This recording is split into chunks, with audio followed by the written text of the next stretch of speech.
All right, we back. Peace, everyone. I do see there are some people in here already, so if you guys can let me know if you guys can hear me clearly. I was trying to do a sound check earlier, and for some odd reason, it wasn't going through. So if anybody can just hit any ones, just to let me know that you guys can hear me clearly, real quick before I start. Just hit a 1 or hit a yes if you guys can hear me.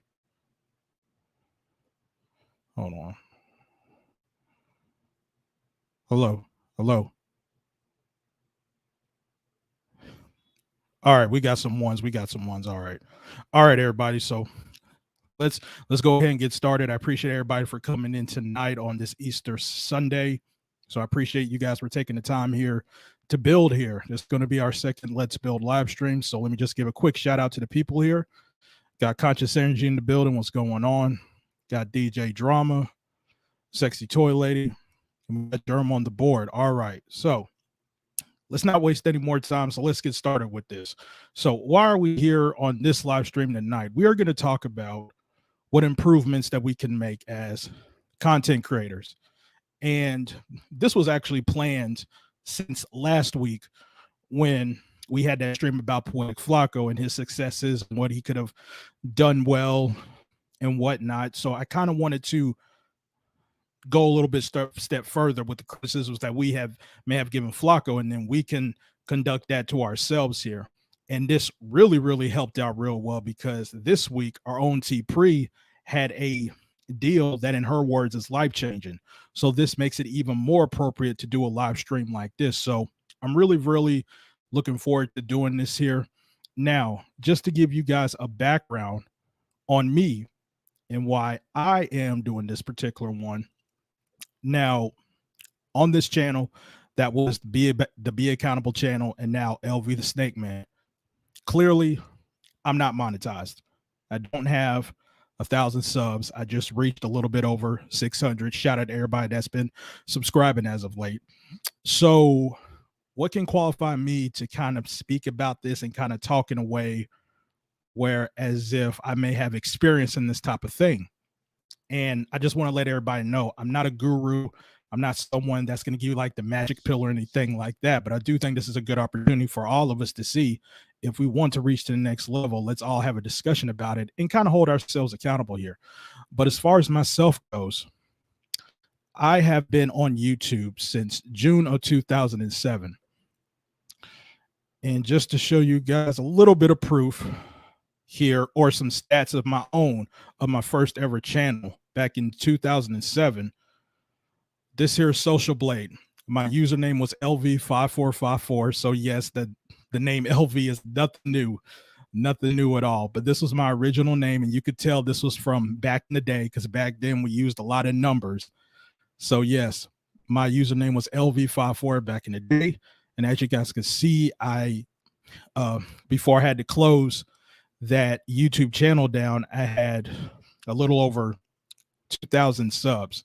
Now, in today's standards, having just a little over 2,000 subs in 2022, that's really nothing. And you're absolutely right, that is nothing. But back then, that was a big deal. Just the fact of you getting 100 subs back then was a big deal. So once you reach that 1,000 sub thing, that was like equivalent to reaching like 100K subs today. So it really shows that how much YouTube has changed over the years, though. But I was in the pro wrestling sector, and just to show you guys the earliest kind of, I guess you would say, screenshot or something like that of me doing videos on YouTube And you guys will clearly see because y'all will see how short my hair is. But this was from January of 2009, I think. January 2009. Yes, that is me. You guys can see the dreads kind of struggling a little bit, real small, not even to my neck. I was a small town home with a shitty camera, and that's all that I did. I didn't use no editing, no thumbnails. I just turned the camera on, and I pretty much just spoke my speech. And I really gained a really good following during that time. However, though, I started at age 19, and for some of y'all that knows what happens at age 19, most likely you may be in school. So I was doing this YouTube thing while I was in school, and back then the YouTube partnership was really nothing to really take too seriously about, so I never really took it seriously. So once I got monetized, I was just like, hey, whatever, just get some thumb change, because I was focused on school at the time. And once I graduated, I kind of just faltered off from the YouTube channel. I was focused on my career after college, and eventually there were some people in my ear saying that, hey, look, these people are cracking down on these YouTube channels. You got to watch what you say, and yada, yada, yada. And I had so many videos where I was just cussing. And really, that's the worst thing that I did. I was just cussing a lot, like I do now. I was cussing a lot. But at the time, I was young. I was scared. I was like, okay, let me go ahead, just shut this down. So that's what happened. That was the end of my YouTube career at the point. So as time moved along, I eventually wanted to do my own thing, start my own business. And I started to do that in 2016. And then I created a new YouTube channel, but I really wasn't taking that seriously at all. I mean, like currently it's like around like 200 something subs. I really didn't take it seriously. I barely put any videos on there. So I just let it go. Then fast forward to 2020, when this sector was really starting to pop off. It really kind of motivated me to make content of my own. So I ended up making some content in 2020 in this sector, transfer it to now. I wanted to make a new wrestling channel with that. And yeah, so here we are today. So that's pretty much just my background here. So before I get started with my presentation, let me just look at the comments real quick, see what you guys are talking about here. Bunch of CE. Anyways, let's go ahead and get started with this presentation. So my purpose here, is to make you think of the possibilities of taking advantage of the creator economy. Now, keep in mind, I said the creator economy. I ain't saying YouTube. I said the creator economy. So this is just to make you think. So let me tell you guys what my purpose isn't. This is not, oh, damn, the damn logo in the way. But anyways, this is not intended to make you quit your job or career, especially if you're content. All right. So I want to say that again as I take this logo off. This is not intended to make you quit your job or career, especially if you're content. Clearly, there are some people here that have really good jobs, really good careers. They're not really begging for money. They're not needing extra money or anything like that. So it's completely understandable. And if you're not content, this is not me trying to convince you to quit your job tomorrow or anything like that. You don't want to do that. You got to have a plan if you want to kind of take this thing a little bit more seriously here. So I want to make that very clear. Next thing. You do not have to make this a full-time thing. That's kind of another misconception when certain people want to talk about YouTube or the creator economy, is that people think that this has to be a full-time thing, and it doesn't. This can clearly be a part-time thing. Now, there's a lot of people that don't want to make it full-time, and that's completely understandable. But I honestly don't think there's nothing wrong with doing it part-time. I don't see anything wrong with kind of just having just a little bit of change. I mean, hell, you can use that part-time money and save it up for a luxurious vacation in the future. You can clearly do that. So kind of look at it like that if you want to do this full part-time. So what is the creator economy? What is it? So in an article of signalfire.com from Yuling Yuan and Josh Constantine, is defined as the class of businesses built by over 50 million independent content creators curators and community builders, including social media influencers, bloggers, and videographers, plus the software and finance tools designed to help them with growth and monetization. And I will eventually leave you the article to this in the description of this live. I tried to earlier, but for some reason I wasn't saving it though. But it's off signalfire.com. And this was a great article if you guys have never seen this. So another misconception, YouTube is not the only option. Folks, YouTube is not the only option. Now, YouTube may be the largest platform, but it's not the only option. There's plenty of social media platforms that you can capitalize on as a content creator. There's plenty of them out there. So don't think that YouTube is your only source to really get your name out there. I mean, there's plenty of it, plenty of it here.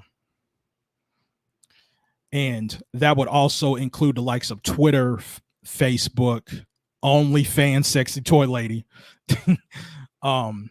Twitch, all that stuff can be taken to advantage here if YouTube is not the best option for you. So again, according to Jan and Constantine of signalfire.com, it's becoming the fastest growing type of small business. That should raise an eyebrow, or that should raise your antennas up a little bit. It's becoming the fastest growing type of small business. Now, as a business owner myself, I know how it is to just get it through the mud and struggle and all that other stuff just to make ends meet as a business owner that had nothing to do with the creator economy. So for this type of quote that it's the fastest growing, especially coming from the pandemic, because if you guys pay attention to how the pandemic was, and if you see the people that's on the come up now, a lot of them would tell you it started in the pandemic when a lot of people had a lot of time on their hands. And because of the pandemic, from what some people have said, it wasn't supposed to be at that type of increase in 2020. Some people would say, I believe, like they're about 2 to 5 years ahead from what the pandemic was, when people were really taking advantage of the creator economy here. So that's just crazy. So currently right now, we are in a very opportune time to really make some moves out here. We are really in an opportune time right here. So there are ways of earning money, and it's not just AdSense, y'all. This is another misconception that some people have said. You don't have to rely on just ads. There's sponsorships, there's affiliate marketing. And from what I understand, affiliate marketing is like one of the most impactful ways to make money. Tips, that's like cash apps and super chats of some sorts. Memberships. You know, I know you guys know about T-Pre. She has a membership. Lennon Honor, he has a membership. There's plenty of people on YouTube who has membership. So that's another way of earning money. Sales, depending on if you have a certain job connect to your YouTube channel, like Pocket Watching with JT, he often relays his business in the description, and you can get free consultations on his business tax area there. So that's another one. There's merch. I mean, I recently saw Shakim Raw was trying to sell some merch. And yeah, I mean, there's so many other ways to make money, y'all. So it's not just about AdSense. It's not just about ads. There's plenty of ways to make money here and take advantage of it. A few more slides here. So this here also is from Signal Fire, where here's a graph here. So if you look to your left, the amateurs is really more part-timers, which is at 46.7 million right now. And you guys look at that graph. Again, it doesn't have to be just YouTube. There's Instagram, there's YouTube, Twitch, and there's other ones. And if you look at the full-timers, which they are considered the professionals, that's at 2 million. So again, goes back to what I said. More people are willing to do this part-time than full-time. So you don't have to do this full-time if you don't want to. Also, this is also from Signal Fire. And again, this was a great article to look at. It's just showing the increase of the creator economy over the past few years here. And as you guys can see, it just kept going up and up and up. Currently, well, in 2020, the higher spend was 10 billion, and the lower spend was at 5 billion. So creator economy is definitely a real thing, y'all. So this here is a creator economy market map. And again, this is on the same article, just a great informal article here. And we look at some of the media platforms. Again, there's plenty of it, and you can dissect it into many types of categories, from the media platforms to the content creation tools, to video, photo, and graphic design like Canva, video streaming. We know YouTube, TikTok, Twitch, Facebook, YouNow, the photos with Instagram and Pinterest, just so many of it. Also with the music and the podcasting. Again, y'all, it doesn't have to be just YouTube. You guys can have podcasts as a creator. That's part of the creator economy as well. So there's so many options. YouTube doesn't have to be your only option. So again, the emergence of influencer marketing. One of the things that a lot of us need to realize here is that when we're on here, we are influencers to a certain degree, because there's going to be people watching your videos, coming into your video, subscribing, giving you money. So that's something to think about. And then we look at creators as businesses. Again, divide it all up. It's pretty simple. I mean, it doesn't have to be too complicated. And I want to look at this last slide here before I go into intermission real quick. So I found this pretty interesting. Which platform is the most popular for influencer marketing? And look at this. Top one is Instagram, not YouTube. And it looks like a lot of women prefer Instagram, which is understandable. A lot of women take advantage of Instagram, y'all. So if you are a woman, I don't care how old you are. I don't care how big you are. I don't care how ugly you think you are. Go ahead and take advantage of that shit. Like, for real, for real. So that's just my little introduction of everything so far. So now what I'm going to do, I'm going to go into a quick intermission, and I will give some 10 general, again, I want to say 10 general solutions, just 10 general ones. And then after that, I will open up the panel so we can have a discussion about what we can do on our own channels here. So before I get to that, I want to let you guys know I got a song by one of Red Pill's artists here, if I can find it. Oh, he's called IOB Deuce. It's called Hard Times. And big shout out to Red Pill. He's been doing a lot of moves. There's a reason why y'all haven't seen him on here as much, because he's just working, trying to get everything off the ground, get it through the mud. And you can see with him, he's doing what he got to do out here and network and whatnot. So here's IOB Deuce with Hard Times. And you guys can catch a lot of this stuff on goodguysmusic.com. So I will see you guys in a couple of minutes. Just two.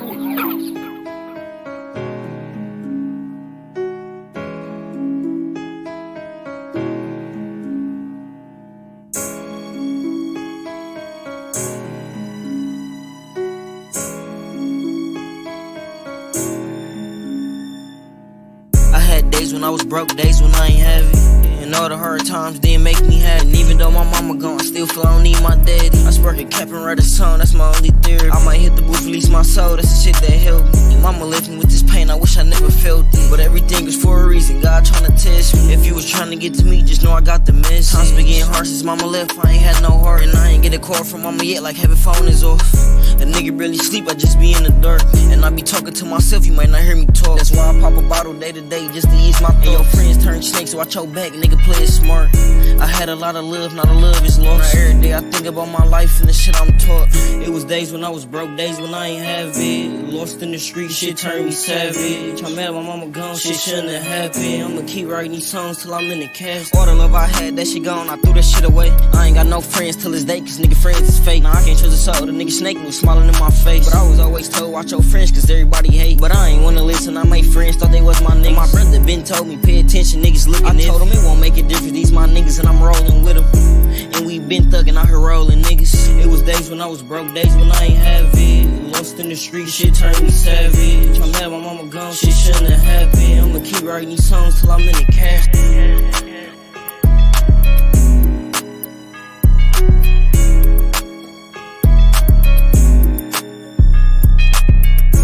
Days when I was broke, days when I ain't have it. Lost in the street, shit turned me savage. I'm mad my mama gone, shit shouldn't have happened. I'ma keep writing songs till I'm in the casket.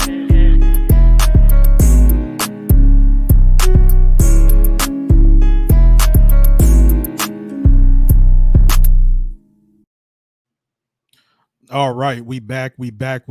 I saw some people coming into the building, so I want to give a shout out to T Pre and Money to Burn and anybody else who's came into the building so far. Good to have y'all here. So now I went over what the creator economy is and what the benefits can be. Let me go ahead and talk about some solutions, and I'm gonna give 10 quick solutions. And again, y'all, this is very, very general. This is very, very general.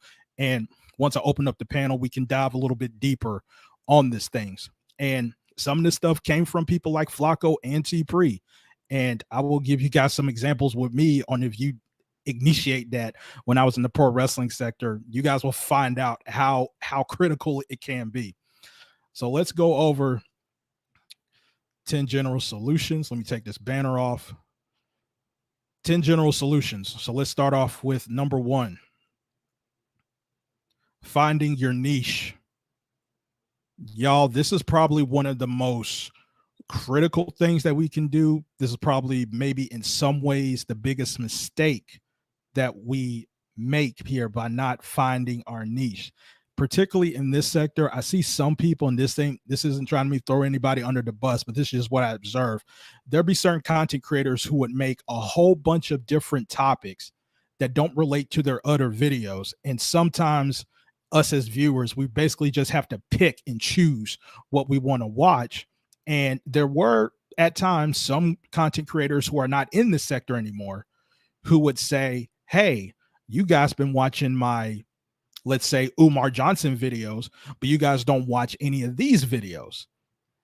And the fact of the matter is that there has to be a certain niche. Or I'll pretty much give a different example.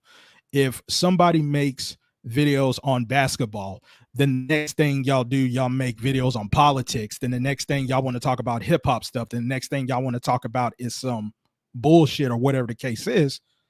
Then at some point in time, you have to pick what your niche is. So what exactly is your channel going to be about? Is it going to be just about sector stuff? Is it going to be about pro-black stuff? Like, there has to be some type of niche to let people know what your channel is about. Otherwise, you're going to be looking at certain videos and you're going to be like, well, you guys don't watch these type of videos, but y'all want to watch these type of videos, but I don't want to do those type of videos anymore. And it's about conditioning your audience. If you condition your audience that you want to talk about football, then all of a sudden you want to talk about politics. And then you get mad at the fact that people don't want to watch your politic videos, but they want to still watch your football videos. Then it's like, I mean, come on, like you have to niche down at some point in time. You have to niche down at some point in time. So that's number 1. Number 2 is consistency. Now, Flakko and T Pre often talk about this consistency, and that is something I definitely need to work on with my wrestling channel. I mean, yeah. And the thing about it is, on my wrestling channel, there's so much content that I can make about it, but it's just about consistency. So, but here's the thing, though. Consistency doesn't have to be about making a video every day. It can be just as simple as just making one video per week. You know, like if you just pick a day and just do a live or a video a week, then your audience will get conditioned to be looking forward to it. So like, for instance, with this channel, I'm trying to make at least one of these live streams, at least on a Saturday, because according to y'all guys would rather have these live streams be on a Saturday.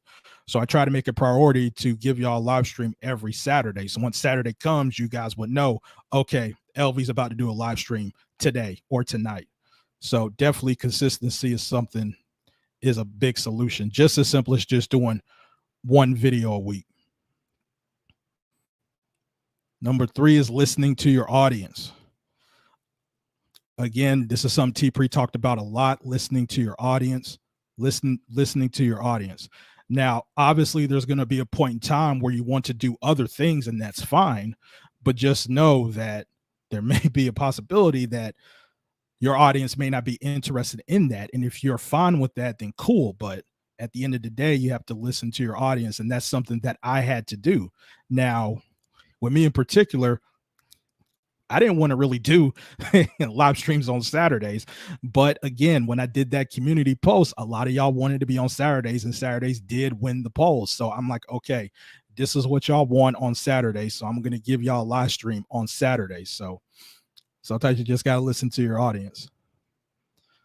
Patience. Got to be patient. Got to be patient. Your channel's not going to blow up overnight. It may not ever blow up, but you got to be patient. You know, the views are going to come. The people are going to come. It's just patience. That's all that it is.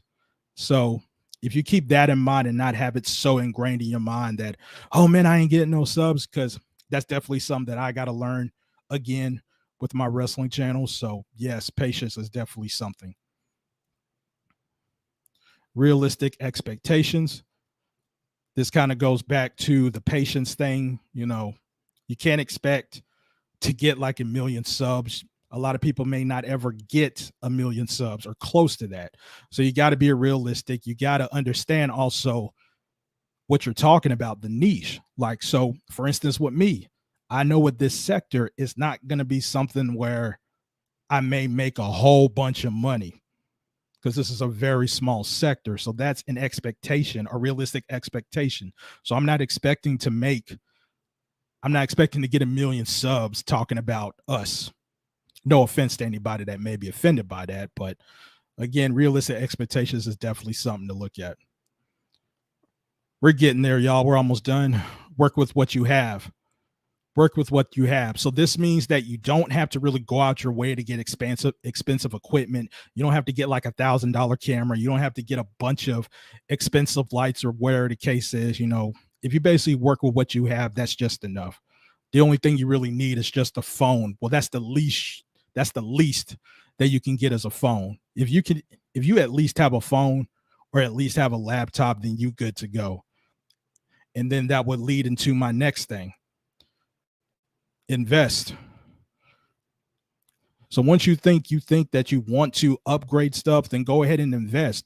Don't look at it as you're spending money on something or you're just wasting money. Look at it as an investment. Like, for example, I got this background. I see it as an investment. I got this microphone. I see it as an investment. I got these lights. I see it as an investment. So don't look at it as if you're wasting money. So if it turns out, if you're tired of doing content, or if you don't think you're getting the results that you deserve, then don't look at this stuff as a waste. Look at it as an investment. Sometimes you just got to take risk here. Treat your audience as a community. I think that's another big thing that we don't do enough. We don't treat our audience as a community. We want to treat our audience, I guess, as fans or like viewers, or just, I don't know, just people beneath us or where the case is. But once you start really treating it as a community, you will see a lot of good positive results. And that's something that I implemented on this channel at the beginning of the year, where I saw I could do community posts here. So what I would do is I would ask y'all a whole bunch of questions on what y'all would want to see. Like, say, for instance, I said, hey, do you guys want to see a Demon Infused live stream and a Let's Build live stream on either the same night or on separate nights? And you guys said separate nights. I'm like, okay, cool. So we'll do it on separate nights. Same thing when I said, hey, do you guys want me to do a live stream once a week, every day, every other day? What time? Prime time, late night, da, da, da, da. So what I'm doing now was a result of me asking my community what they would want to see. So once I had that mindset, I saw a lot of really good results. I've seen a lot more people coming into my live streams, a lot more people interacting with me more. So definitely look at your audience as a community and nothing else. Network. So this kind of ties into my pro wrestling days from back in the day, man. Like, definitely networking is definitely something that you guys really have to take advantage of. And T-Pre touched upon this as well. Once you network with people, you'd be surprised what can go down.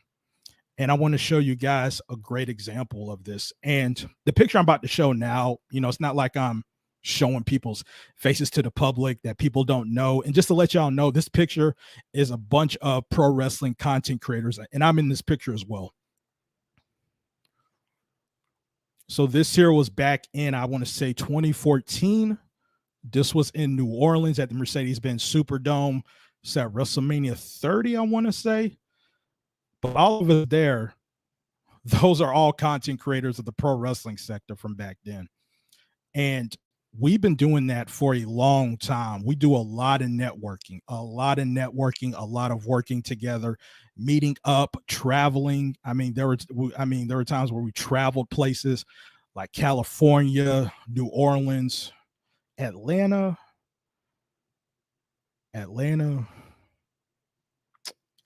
Shit. Oh, Miami.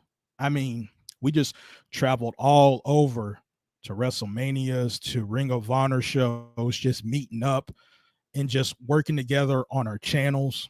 Back then, like, we was really a community at that time. And the wrestling community right now still is that. Because nowadays I see some YouTubers who are now working for wrestling promotions, who are now having their own podcast shows, getting paid. They're getting paid. And that goes with networking. And for me personally, man, like, I pretty much just hit my head on the wall sometimes because I didn't take it seriously back then. But seriously, like, if I would have took it seriously, then, man, shoot, there's a possibility I won't be talking to y'all right now. But again, just learn from my mistakes, man. Networking and taking advantage of it. Last one here. Don't feed into the nonsense. I think this is pretty basic. Trolls, getting into nonsensical drama. Again, yes, I'm all for the fuckery. A lot of y'all here for the fuckery, but sometimes you just have to just pay attention and realize that some things aren't just worth it. Because like what T-Priest said, you never know who's watching. And I'm going to give you guys a great example of that with me yet again in the pro wrestling sector. Now, some of you who watch pro wrestling may recognize them. Now, some of y'all may not. But this was back in 2013, I think. This was back in 2013. Now, that guy y'all see was the pro wrestler which won. He is a former WWE Cruiserweight champion, and he's a former Impact Wrestling World Champion. Now, I want you guys to let y'all know, when T-Priest says you don't never know who's watching, that is definitely true. I remember back in 2013, I was in New Jersey. I went to a WrestleCon event, and Rich Swann came up to me. He came up to me, and he said, "Yo, I like your videos. Keep doing what you're doing." And once he told me that, I was just shocked. I was like, this dude watches my videos, little old me. And once he told me that, man, like, I just grabbed him. I was like, yo, man, we got to take a picture. And this was the picture. You never know who's watching. You never know who's watching. And what's crazy is that a lot of content creators in the pro wrestling sector from back then, we was getting watched a lot. We was getting watched a lot, especially if we went to the WrestleMania shows, the WrestleMania weekend shows, where all the wrestlers are out there, and they'd just be walking down on the street, and we walking on the street, and they would see us, and they would come up to us. They would come up to us and be like, yo, man, I watch your videos. They would come up to us, and we'd just be like, what the fuck? Like, what? Like, they watching us? So yes, you never know who's watching. That is a fact. I am a clear example of that. Just another example of you don't know who's watching. You don't know who is watching. Some of y'all may know her, some of y'all may not, but this is Mia Yim. She's a former WWE talent, former Impact Wrestling talent. So back, I want to say in 2013 as well, I was in the same place, New Jersey. I was going up to Mia Yim's table to get an autograph and get a picture. And so she signed the autograph and was about to take a picture, and I forgot to ask her on how much it was. And when I asked her, she told me, don't worry about it. I like your videos. And we took the picture, and I got it for free. For free. She was willing to give me a picture and an autograph for free. And keep in mind, this is WrestleMania weekend where the wrestlers are getting paid just stealing money, just stealing money from fans. But she gave me a free autograph and a free picture. Again, you never know who's watching, like T Preset. You never know. You never know. You just never know. So that's it for my presentation. So what I'm about to do, guys, I'm about to go ahead and play another song. I'm about to drop the link if anyone wants to come up and discuss some things, kind of delve deeper in here. I'm about to go ahead and just look at the chat. Again, I apologize if I don't look at the chat while I'm doing these presentations, but I'm trying not to get sidetracked, but I will look at it as I'm doing this song here. So again, I'm about to drop the link, and if you guys click on it, just stay backstage until the song's over, and we will go from there. So this here is by our own, yes, I'm saying our own, Nay the Great, with Things Change. So big shout out to her. Things change over and over again, but the fact that it's same, and the fact is I'm the greatest, I'm the greatest. Things change over and over again, but the fact that it's same, and the fact is I'm the greatest, not the greatest. Things change like the seasons. I used to stress about the reasons, obstacles by the legions. Where do you pledge your allegiance? Cause I was lonesome and my shortcomings won't share my achievements. Took them by surprise like a knife full of thieving. Yeah, seated like a paraplegic. Watching me take flight like a pair of them sneakers. I say my little word, I probably should have been a preacher. Now within my distance, but I bet I still reach ya. Walk like a quack, like a knock 'em in their beaker. They didn't see my vision when I tried to give a peeker. Now I'm big chillin', hip recline and kick my feet up. It was out in the kid, I prophesied like I'm a seer. The sound that a goat like an onomatopoeia. Blow crack like this, like my mind is a dealer. You itty bitty bitches wishing what I wanna be. Things change, but the fact over and over again. I feel I'm the greatest each and every but the fact that it's same. Road to riches, better fact is I'm the greatest, I'm the greatest. Things change, but the fact over and over again. I feel I'm the greatest each and every but the fact that it's same. Road to riches, and the fact is I'm the greatest, not the greatest. Things change, but the facts remain the same. Fact of the matter is you no longer in my range. If they left for the next, tell them it's a downgrade. They flip-flopping, crisscross, switching like blades. I'm hotter than the sun, they gon' miss this shade. Arsenal full of heat like number 3D Wade. It's really no debate, I eat up my competition, I could use another plate. Another like that. Probably imitate, but could never duplicate. Even when I'm gone, I'll just reincarnate. Early in the morning, tasting my name more than toothpaste. They change like seasons, you can let them marinate. But it ain't nothing to cut them off, I be so quick to amputate. Now they see me getting love, so they wanna celebrate. Wanna work things out, but I will not cooperate. My old circle non-existent at this rate. You know things change, but the facts over and over again. I'm the greatest each and every but the fact that it's same. Road to riches, but the fact is I'm the greatest, I'm the greatest. Things change, but the facts over and over again. I'm the greatest each and every but the fact that it's same. Road to riches, and the fact is I'm the greatest, not the greatest. Things change. Used to be a dreamer, but you know I found. My mama used to pray for her baby girl, cause baby girl had to grow up in a crazy world. And baby girl wasn't taking no shit, temporal explosive, had to sit back and think, was I hurt me in the end? I'm on a whole nother playing field, so it's over for real now. What was you saying? Yeah, you wouldn't really say shit. I done had my limits if you hear me complaining. No, it ain't specific if you see where I'm aiming, cause anybody can get it if you feel what I'm saying. Bitch, I gotta make it up, I'm all out of favors. Think I'm hot now? Then you are not mistaken. I walk a flock of flame 'em. I am not one of them. Better come correct and only come if I sin. I be around when you won't see me coming. Like I'm the wind, like the very air you breathe, bitch. Yes, it's me, bitch. Demolish anybody out of if I see fit. And if I run into a problem, where I find it, where I leave it. I envision what I want. If I believe it, I receive it. Woo, man! Try to tell you, man, like that girl Navy bringing that heat, boy. You bringing that heat, man. I was ready to rewind that again, but man, that's just crazy. All right, so it looks like we got somebody backstage. Got our own DJ Drama. What's going on? What's good, bro?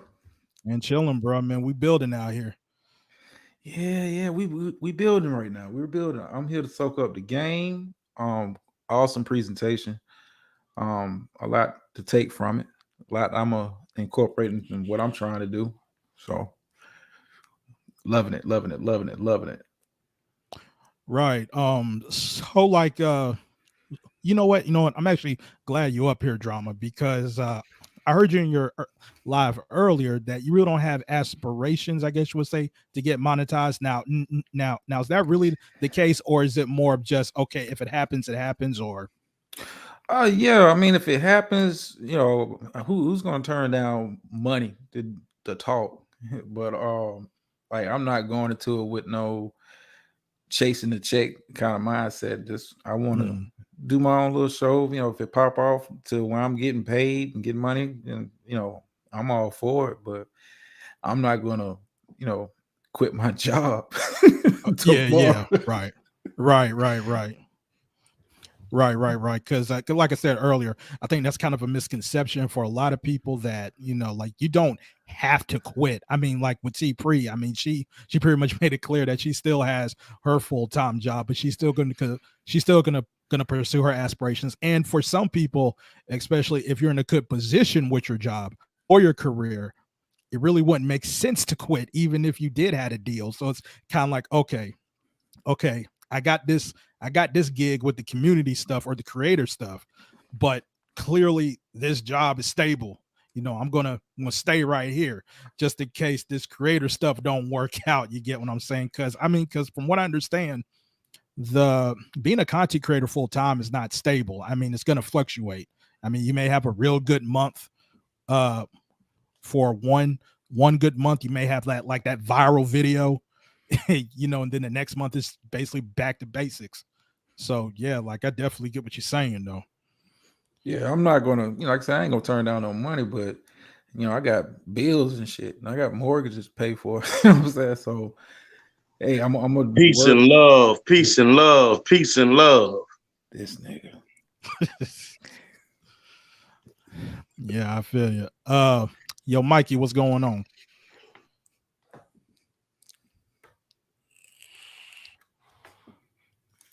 I think Mikey's struggling over there. But we'll get back to Mikey. Conscious Energy, what's going on?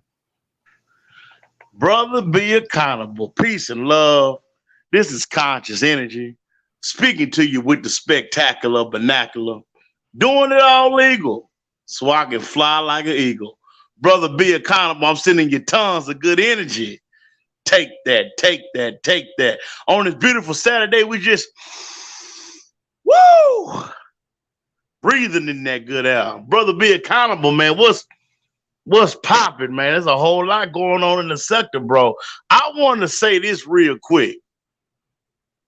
I was watching a video the other day. I think that was Sector Wars.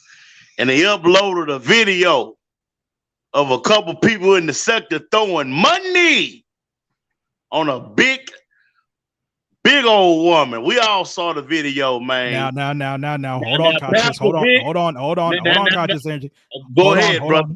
Hold on, Conscious Energy. Now, I'm just letting you know right now, this is the Let's Build live stream. This isn't the Demon Infused live stream. That was last night. So my bad, brother. Yeah, so if this has any relevance to us building on the topic, like I would appreciate that. But the Demon Infused, to be accountable. Yeah, my bad. Yeah,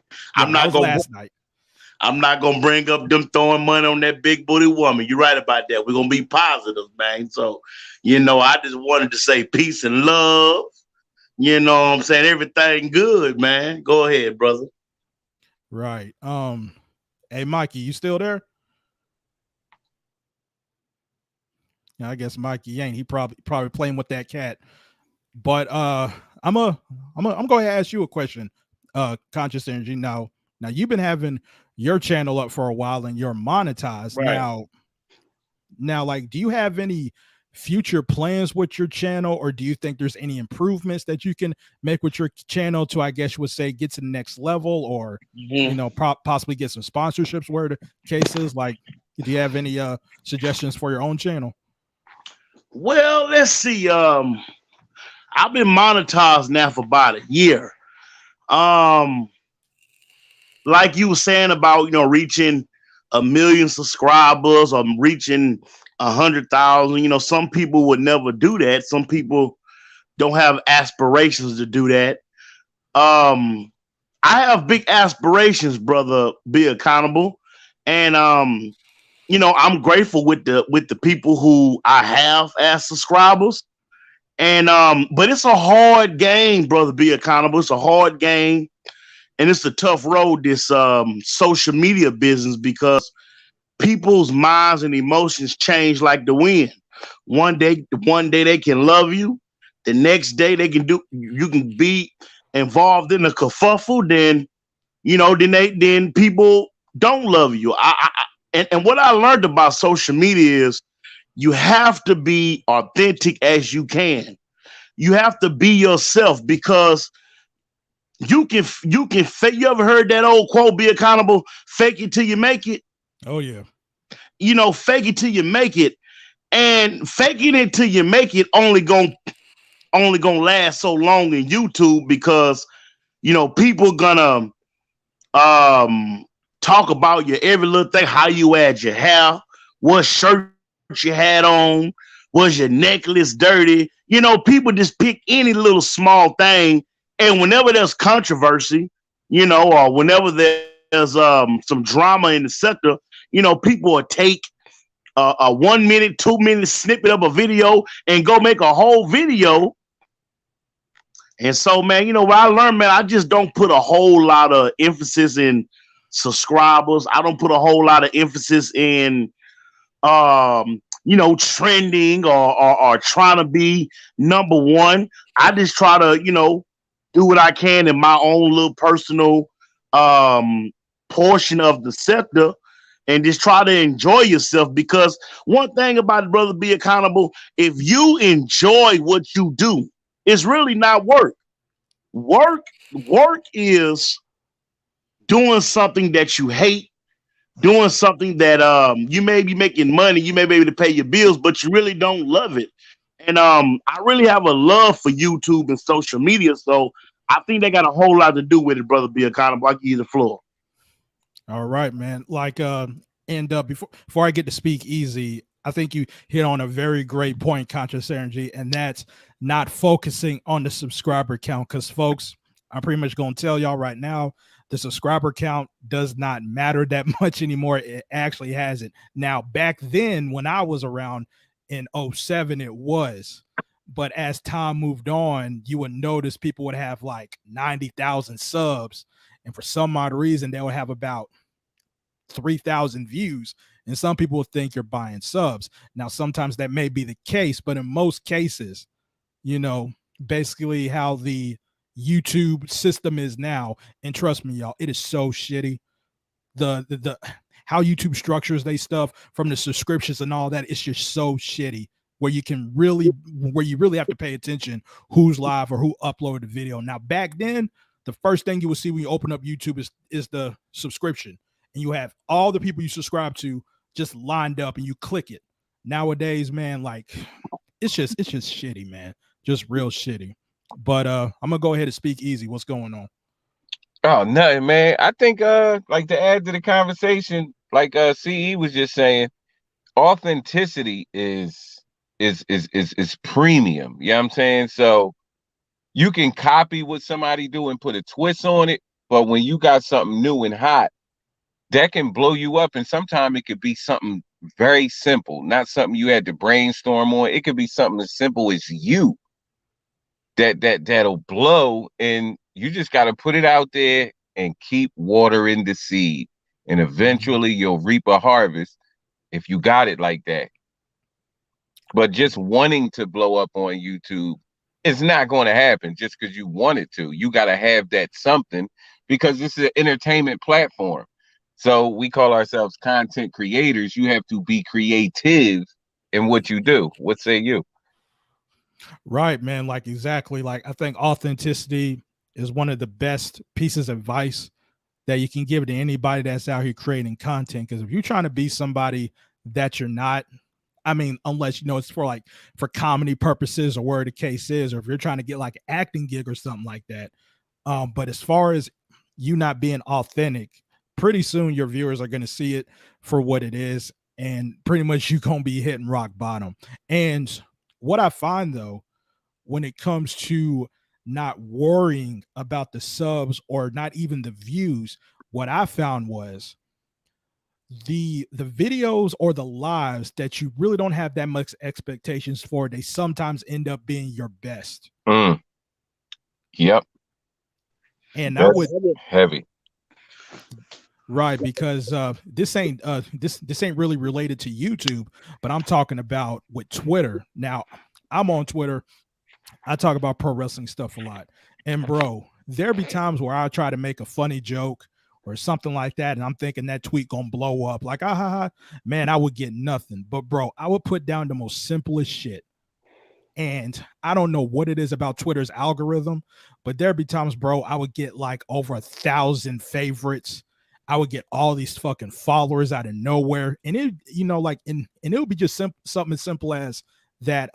Wow. What was one tweet I said? I said something about how Wardlow from AEW is getting put over, unlike how Vince McMahon does it. And I don't know why the hell that tweet got so many fucking favorites, and I got so many people following me after that. But I was just like, what the fuck? It was just crazy. But that's the thing. That was an authentic thought that you put out there. Didn't take a lot of, nothing. And people rocked with it. So that one video you put out, that you just putting it out being yourself, take off. Now that draws people to who you are. But it's not going to be your first video or maybe your 50th. It might be your 1,000th. But you just got to keep banging. And brother, be accountable. Could I add on to that real quick? Yeah, go ahead. Well, what I want to add on is this about what a lot of people don't understand about being monetized. And to be honest with you, brother, be accountable. I'm sort of envious of the ones who are not monetized, and I'm gonna tell you why. Once you jump into bed with YouTube or you jump into bed with Google, to be honest with you, they own your channel pretty much. And when you are monetized, you're obligated to do a number of things. Number one, you have to produce videos at least once a month. You have to maintain a certain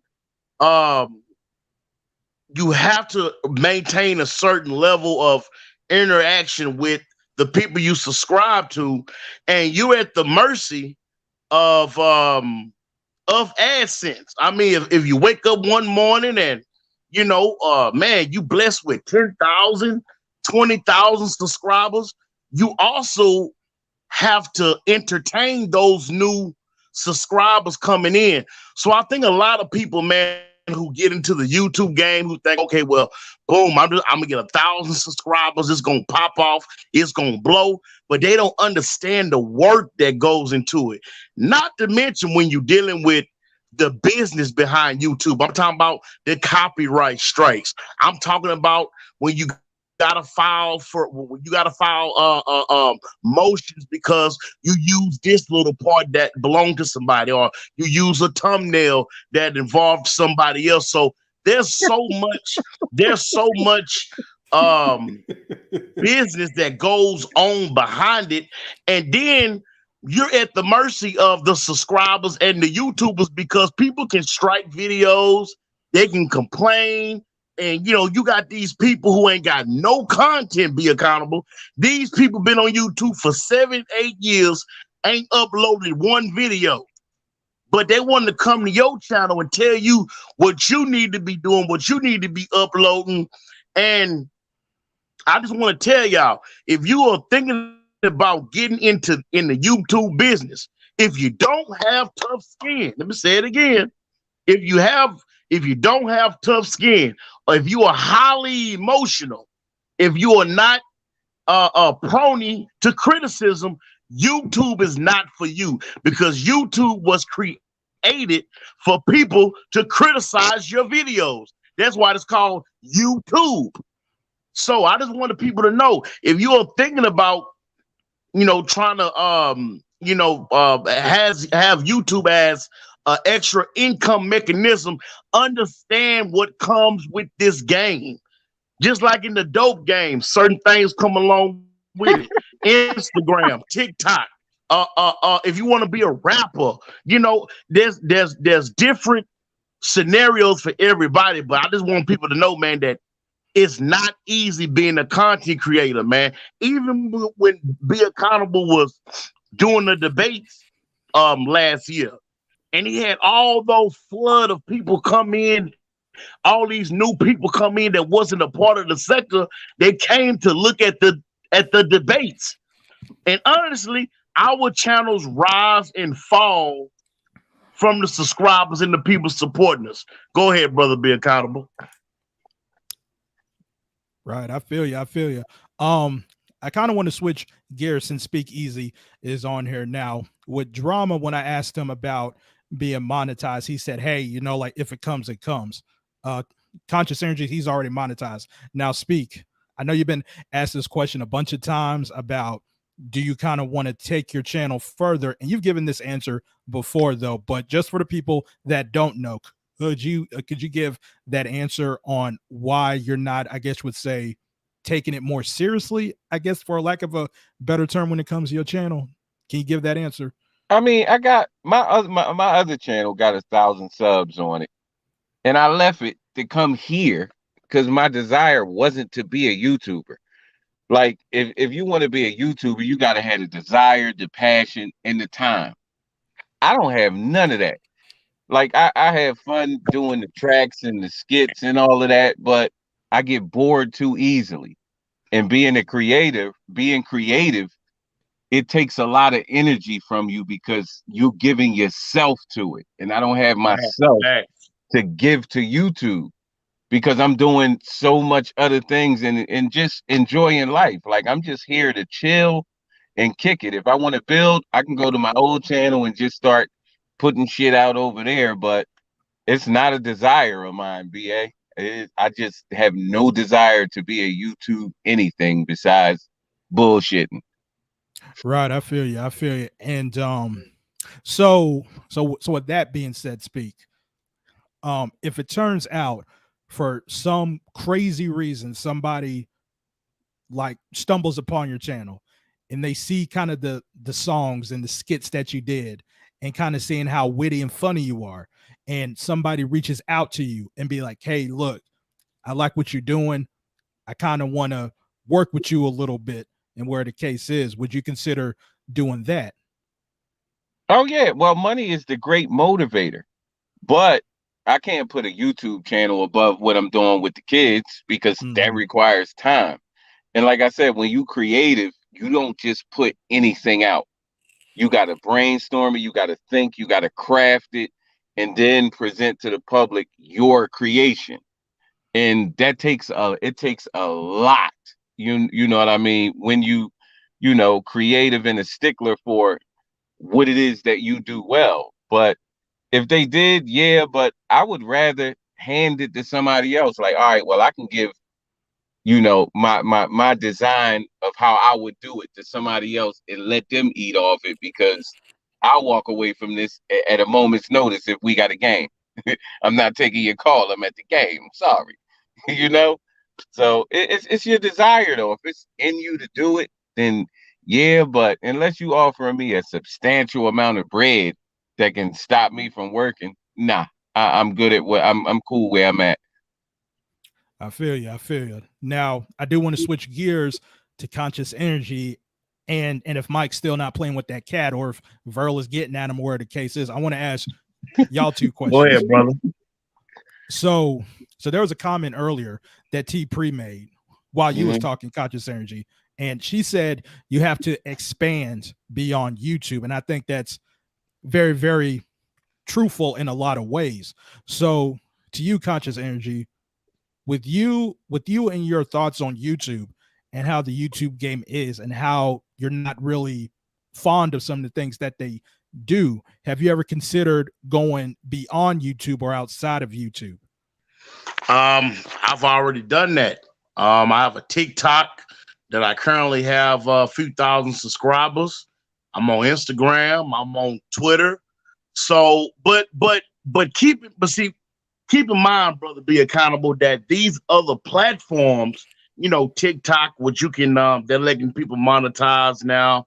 But as far as the nature of the social media apparatus, and what I mean by that is TikTok is a different animal, Twitter is different, Instagram is different.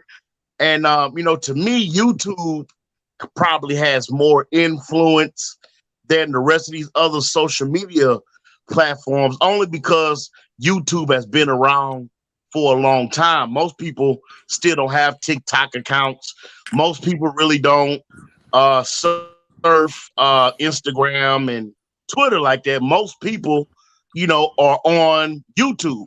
And the thing about having other social medias is that that's more work. See, I look at it differently. When I have a social media account, I look at that account as a new job, as work. And every morning I wake up and I work on my YouTube content. I work on these other social media apparatuses. But, all I'm saying is if you're going to have these other YouTube outlets, understand that it's work. Now, like Speak Easy was saying about him not wanting being monetized, he's purely here for the efforty, which is fine. But some people use social media to play around, have a good time, talk to friends, and some people use social media as a business. I look at it more as a business. Go ahead, brother. I like that. Right, I feel you. So I want to question that to Mikey as well, and I especially had that question for you, Mikey, because currently you have a gaming channel. Now there is other platforms, I guess, would say that's more in tune with the gaming community, like Twitch. So have you considered doing that? Are you doing that now? Yeah, no, I've been doing it. Like I have a couple of goals. You know what I mean? I'm gonna take my channel to traveling, and then after I finish that, you feel me? I'm gonna switch to Twitch after I already reached 2,000 views. You know what I mean? So I'm gonna see if I could get another 2,000 views on Twitch, and then I'm gonna see if I could tap into Twitter. You could go live on Twitter. There's a way you could do it, and I'm gonna see if I could get another 2,000 views and see how that plays out. And you know what I mean? Make sure my shit be good money, because my channel is all about food, gaming, hip hop, and lifestyle. Feel me? Right. You know what I mean? Yeah, like, and going to what you were saying when you was or you thinking about experimenting with other platforms. I personally tried that with my wrestling channel. Like, on StreamYard, you can connect to certain different other platforms. And I made a Facebook page for my channel. I made a Twitch. And what I noticed was that the Facebook platform is crazy for wrestling content. I was like, wow. Yeah, that too. So, that too. So I'm gonna try to tap into Facebook gaming, because somebody else told me, look, yo, type into Facebook gaming. That shit is lit. So I'm gonna see if I can tap into that too. You know what I mean? Because there's money in that too, that Facebook gaming. You know what I mean? Shit's pretty valid. I didn't even know, but it's a freak. I'm gonna see if I could tap into that. You know what I mean? Get my views from there, my subscribers from there. But this is what I learned too about like YouTube and about people too. People unsubscribe. They subscribe to you and they unsubscribe just because they don't like how you is or whatever's the case may be. And that messes up the algorithm. You know what I mean? So I'm learning through that. You know what I mean? And then I'm tapping into other people's channel where they help you grow your channel. You know what I mean? Either you could spend some bread with them, or you know what I mean? They help you grow your channel. And these other people I'm with, they gave me ranches like it's okay. So I'm like, yo, that's love. You feel me? And I see that, and I'm I'm on other people's channels too in the sector. They don't give me ranches. So I see and I kind of understand. And I'm like, yo, shit is different from over here. When you letting your channel grow, they giving you ranches like it's cool. You know what I mean? So like, yo, I'm learning a whole bunch of stuff. You know what I mean? On God. And then I'm gonna see if I could tap in. Like, if you want your channel to grow, I'm gonna see if I could tap into that. And you know what I mean? Because I've seen a lot of people doing that now. You know what I mean? They tapping into that. Yo, if you want your channel to grow, come over here and network. You know what I mean? On God on that. Feel me? Right. God. I feel you. I feel you. So I wanna go back to the rookie of the group, Mr. DJ Drama, since he did his first live. And if ain't none of y'all check that out, go ahead and check it out. Check it out. Real fire live. So Drama, you know, we all talking about our experiences doing content, and you just did your first live today.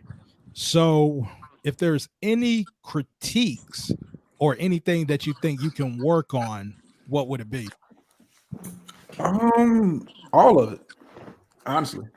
All of it. I had a sound issue at the beginning. I could have followed my script better. Yeah, I mean, I'm my own worst critic. I don't think it was perfect. I enjoyed it. Shout out to everybody that came out to listen and participate. But yeah, it's something I can, you know, I can take and learn from it. And the next show will be a little bit better, and you know, just keep working at it. Oh, you good, bro? Just keep working at it. Like I said, it was a lot of fun. So DJ, did you have? Oh, go ahead, Mikey. Go ahead, Mike. Nah, this is a little secret. I wanna let everybody know, right? I have 3 YouTube channels. So on my StreamYard, I'm gonna start tapping into all my 3 YouTube channels. I'm gonna go live through all 3 of them through StreamYard, and that's how I'm gonna kick off the algorithm. You could do that. You know what I mean? And shit, you could go live through all platforms at one shot. You could go live Twitter, Twitter, Twitch, Facebook, and YouTube. You could go live on all at one time, and you Gucci. Feel me? Now, that shit I'm learning right there. Now, as far as the algorithm, Mikey, have you ever considered doing the vidIQ or the TubeBuddy application? Do you have that already? Yeah. I was thinking about tapping into that too. See how that works. Yeah, because as far as TubeBuddy goes, I remember the first time I ever heard of TubeBuddy was when T Pre was on D Darrell's channel, and this was when T Pre was doing the T sector stuff, and I pretty much knew about when T Pre started her channel, and then all of a sudden I go to T Pre channel and she getting like all these views and all these subs, and by the time I knew it, she had 1,000. I'm like, what the hell? And I'm pretty much looking at her videos, and it'd be like 4 or 5 minute videos. I was like, well, what the fuck she do? So I remember she was on D Darrell's live, and T Pre was like, yeah, you know, like I did too, buddy. And I was like, oh hell no! I was like, damn, I got to get this shit. So I pretty much this is what I do too on my channel when I gaming. I V-Bucks, you know, the little people that help me play my games. So that comes out of my own pocket. You know what I mean? Whatever they want, skins, whatever. You bribing people, Mikey? Nah. Like if you help me play the game or whatever, I'll give you a skin, whatever on the game. You know what I mean? And the kids appreciate that from me. You know what I mean? They was like, yo, good looks. You know what I mean? And I do that all day, every day, out of my own pocket. Feel me? And that's how I get my subscribers. So just explain what TubeBuddy is to YM just real quickly. Basically what TubeBuddy is basically an application to help you out with your SEO to kind of, I guess you would say, kind of fine tune your titles, your descriptions, your hashtags and all that, you know, all that stuff, so that your videos can be ranked. It would also give you the opportunity to see if a certain video is worth it. And that's a lot of things that T Pre was saying in that D Darrell live that I watched a few months ago. And when she used this, like I said, like her channel blew up. like her channel blew up. And there were certain times when I was looking up certain things like, okay, is Umar Johnson a hot topic? And I would put in Umar Johnson, and clearly it would say, yes, this topic is worth talking about. So clearly, back then y'all absolutely know why the Umar Johnson videos was going that way that it was. It wasn't no type of, oh my God, the black community. No. But anyways, I'm gonna get off that subject though. But there's a lot of things though. There's a lot of things that you can use with TubeBuddy and vidIQ. I know what Flakko, he talks about vidIQ a lot. He talked about that in the Shut Up and React video or Shut Up and React interview. And T Pre definitely was pushing TubeBuddy.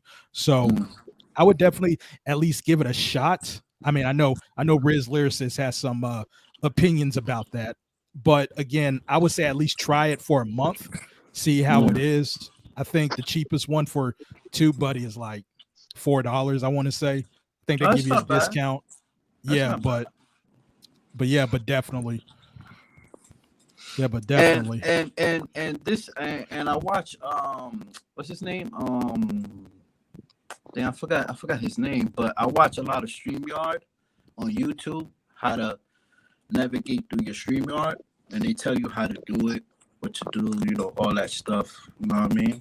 What you could put, what you can't put, because it's on YouTube. You know what I mean? You just gotta tap into the StreamYard YouTube thing, and they tell you how to mess with StreamYard real good. You know what I mean? Yeah, I think the tools are good.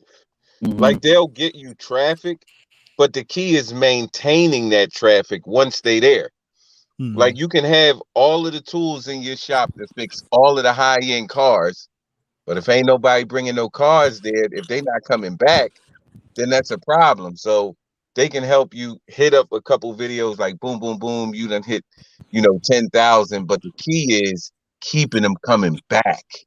You want them to have customers coming through that door all the time to see what you got to offer. Besides a couple of hits, so you got to put those tools to work for you. So once you get them there, now you got to keep them there. Don't have them run back out. No, yeah, exactly. And there's another person too I watch is Think Media. You ever heard of that? Think Media. Oh yeah. I watch them a lot. You know what I mean? Because they really tell you how YouTube is. And there's a book. It's called YouTube Secrets. So I'm trying to see if I could get that book. Yeah, like there's plenty of books, plenty of courses though. And the only thing I'll say about that when it comes to books and courses, you pretty much have to vet those things. Like you don't want to spend a whole bunch of money where you can spend on something else that's for way cheaper, and they're basically saying the same thing. And I'll definitely give what happened to Common Sense Eli props on that, because that was something he really touched upon when you're buying courses, that you really have to really vet these people, because somebody can charge you for $500 and tell you the most basic shit that you can find for free, but you can find someone else who's selling it for $100 telling you some of the same things, but they go a little bit deeper though. So that was something I really had to really vet on.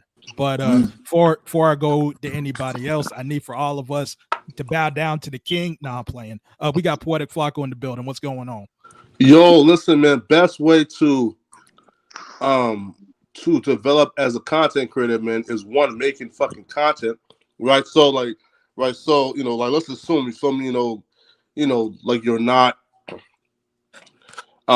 doing 4, 5, 6, 7 hour live stream, gossiping and shit, you feel me, doxing, right? So like let's assume, like you have moved past that stage and you're actually making content that entertains or even, that educates, right? So now, and here's your next step, you feel me? You download vidIQ. So pretty much, the most important tool that I think on vidIQ, right, is I know now, like YouTube now like tells you like the like comment channels, right? So like they'll tell you, yo, like a bunch of your subs is also sub to this person channel as well, right? So vidIQ also has that. However, here's where here's where like my like bread and fucking butter is when it comes to vid IQ, right? Is if you're like me and you're like constantly like just doing some shit and don't got time, to like, to like just like to like research or search, right? Like vidIQ will tell you, yo, like you and this person here have like common subs, right? Y'all got the same subscriber base, and this video that they just made, this shit is trending.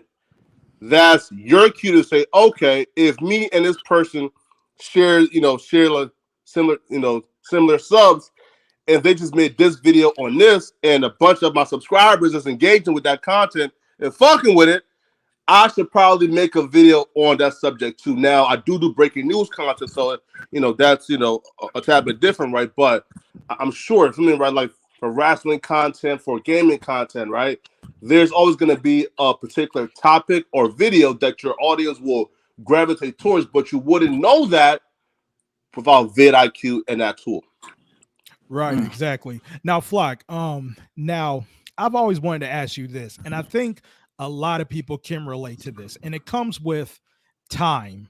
Okay. Now, with you in your situation, before you went to No Jumper, you basically worked from home, and you basically took the DJ academics route, where you just kind of just wait on something to break, and once it breaks, you go ahead, you make the video, you do the gives, do your recording, and boom, it's up there. So, Yes. what is your advice for the people that don't necessarily have the advantage that you and academics have when it comes to being at home and like, and while you're working at home, you may have something else on the side to kind of keep track on what's going on with the breaking news.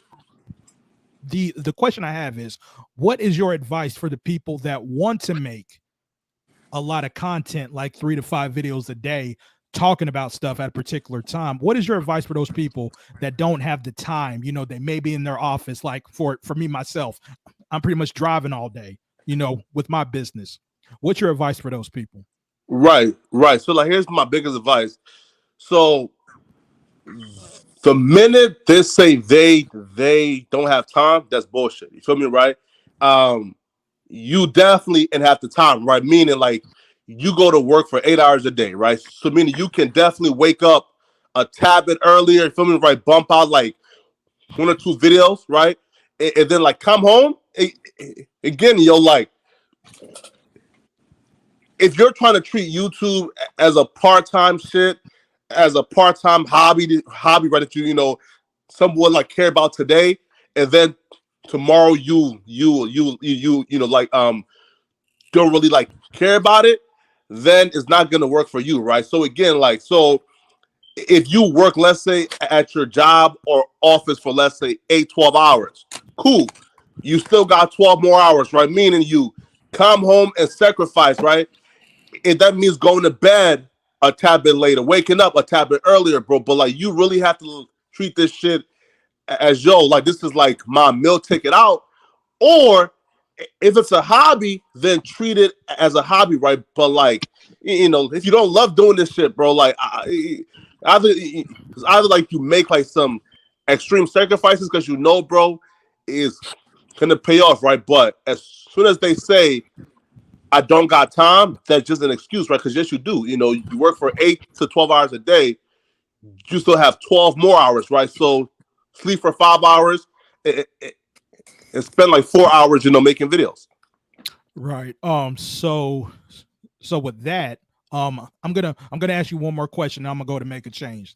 So, what would be your advice for the people that don't want to make certain content, but it seems like they have to when it comes to their niche? Like I will use me as an example in the pro wrestling space. I am not a fan of WWE. I cannot watch 3 hours of Raw. I can't watch SmackDown. I can't watch NXT because once I watch the shows, I get bored or I get mad and I just stop watching it. And therefore, I pretty much can't do a review because I would look at it as such a chore. But I know that those reviews are going to give me the views and give me the clout. So what would be your advice for people that have to struggle through that? Right, because right, who right. man, Definitely, it's a right. struggle. So so here's like the biggest thing, right? When it comes to like YouTube, right? And here's like what carried me like really early on. You feel me? Like once the content that you make, once that stops being fun and like becomes a job, stop making it and find new shit that you truly enjoy, right? Right? Like for example, it'll be hard to like work an 8 hour day and then like come home and spend 3, 4, 5 hours doing some shit that you just absolutely hate and fucking dread, right? So if you have a niche, yo, bro, like you can find like more engaging videos. Like for example, right? Like again, vidIQ. Look at or fuck vidIQ, right? Look at all your competition, all of their videos in the past week or so. See what's doing well and try to put your own twist on it, right? But like again, you don't have to do what you don't enjoy, man. But at sometimes it takes sacrifice, right? But if you just absolutely dread it, then stay away from it, right? Because if you're making like content you hate, that shit is gonna leak and show once people start watching you. For me, right? So so just make content you enjoy, man. But again, yo, really dedicate to this shit, bro. Like this shit should be like your main focus. If not, don't do it. All right, I feel you. I feel you. What's going on? Make a change, What's up, guys? What's up, guys? and we chilling, man. Mac, what it What's up, my is? guy? What's up? I just want to piggyback on that question that you asked Flakko, and I want to talk a little bit about the tools. Definitely, I would say, yeah, you definitely got to do content that you enjoy, because eventually, what's going to happen is you're going to get burnt out, and it's going to come true in your content, and people pick up if you're genuine about content or you just BSing. So you don't want to do that at all. So my thing, I would tell people, if they're coming on to try to grow a YouTube channel, and let's say they new, pick a couple of things that you really like and just experiment with those things. And then if one takes off, then just go to that. And then with the tools are really good, but you don't want to live and die by the tools. Because when I used to be in a group with new creators, and you would see people they would not make videos unless the tools say they could rank good. But you got to remember, those tools are just tools. Those tools, there's no guarantee what those tools say is going to happen. You don't know if you throw a video out there, how it's going to perform in the algorithm. So even if you have the tools, don't live and die by the tools. You got to experiment and see what works and what doesn't work. And then the third thing I would say is, and this is the tip that I picked up along the way when I was making, like, even with Umar videos, what you got to do, there's nothing unique under the sun. A lot of stuff on YouTube is not unique. So what you got to do, let's say you get a video idea and you're figuring out, okay, I can make this video about XYZ, but I'm looking for more information to add to that video. What you do is go find videos from like bigger creators that they make videos on the same subject, and go to the comment section, sort it from newest to oldest, and look at the questions people might be asking on that video that hasn't been answered. So when you make that video, you can incorporate that information into your videos. It's a way to give you ideas on what to do, because a lot of times what happens is bigger creators, when they have like a bunch of subscribers, it's hard for them to answer questions because they get bombarded. So if you go into those comment section, you would find a lot. Like for instance, I just made on my other channel, I just did a video on a company that sells refurbished phones, right? And what I did is I was like, I just bought the phone. I was like, you know what? I'm going to make a video on there. And I just went and looked at the most trending video from that company and just went in there and look at it and find the questions that they didn't answer that people are asking. And going back to what you talk about affiliates. So what I did is that I said, okay, that company had an affiliate link. If you sell a phone, they give you $20 for each phone that people buy off your link. And guess what? That video is not even at 1,000 views, and I already made $1,000 plus on selling the phone. So YouTube, a lot of times people think you have to have a lot of subscribers. That's not the case. You just have to make videos to relate to the people. If you got to understand, if somebody's trying to buy you gotta understand. So let's say somebody's looking for paint. That's the best time to sell them a paintbrush, right? So you got to remember, if you're trying to sell people stuff, give them the stuff that they may be looking for, and then give them an affiliate link. So that way, if somebody is saying, you know what, I need to know what's the best software to do X, Y, Z, and then you tell them, okay, well, this is the best software, and you put a link in there. If that person is already looking for that, it's easy to transition that into a sale. So, you know, but I like how, and I have to say, I like what you guys doing, man, because there's a lot of money to be made on YouTube, and you don't need a lot of subscribers. That's what people think. You have to have this big following. All you need is loyal people and good information. Because if you give people the information, man, you're gonna convert them. Right. Exactly. Also, too, right? Like, can we just like touch on like how niggas gotta just get better like every month? Like, for example, man, like I done seen dudes like in this sector, if I just on YouTube, right? Like their thumbnail game was trash when they like first came in, and 1 or 2 years later, that shit is still trash, right? Like for example, like yo, I try to get better at some aspect of this shit every month, right? Like for example, when I first came in, my thumbnail skill was fucking random, was trash. Now my shit is great, right? So like, you know, like you have to give the people quality product, right? Like filming, like niggas can't be doing, you know, like for example, right? If your product, let's say like fucking live streams, right? Dudes can't be doing live streams with a fucking like what 360p camera, shitty ass Wi-Fi, bad background, dingy ass green screen, right, bro? Like, if you have a product and it's like that's your product, that shit is shitty, right? So like, try to get better each and every month. Feel me, right? If that's your getting better at doing thumbnails, production, yo, like for example, right? Some folks like try to do like breaking like news content, right? And niggas was too lazy, bro. They couldn't even like make an actual video, right, of recording, editing, clipping. These motherfuckers did a fucking live stream for breaking news content, right? It just shows, yo, like folks are not willing to really put in the time, yo. Just get better at your craft every day, yo, and think about the product you're given, right? Like, you wouldn't, right, for example, if you wouldn't watch your own shit, if you was just, let's say, a neutral subscriber, right? If you wouldn't watch your own shit, then why should folks watch you? Give the folks better content, and you know, and get better at some aspect of it, yo.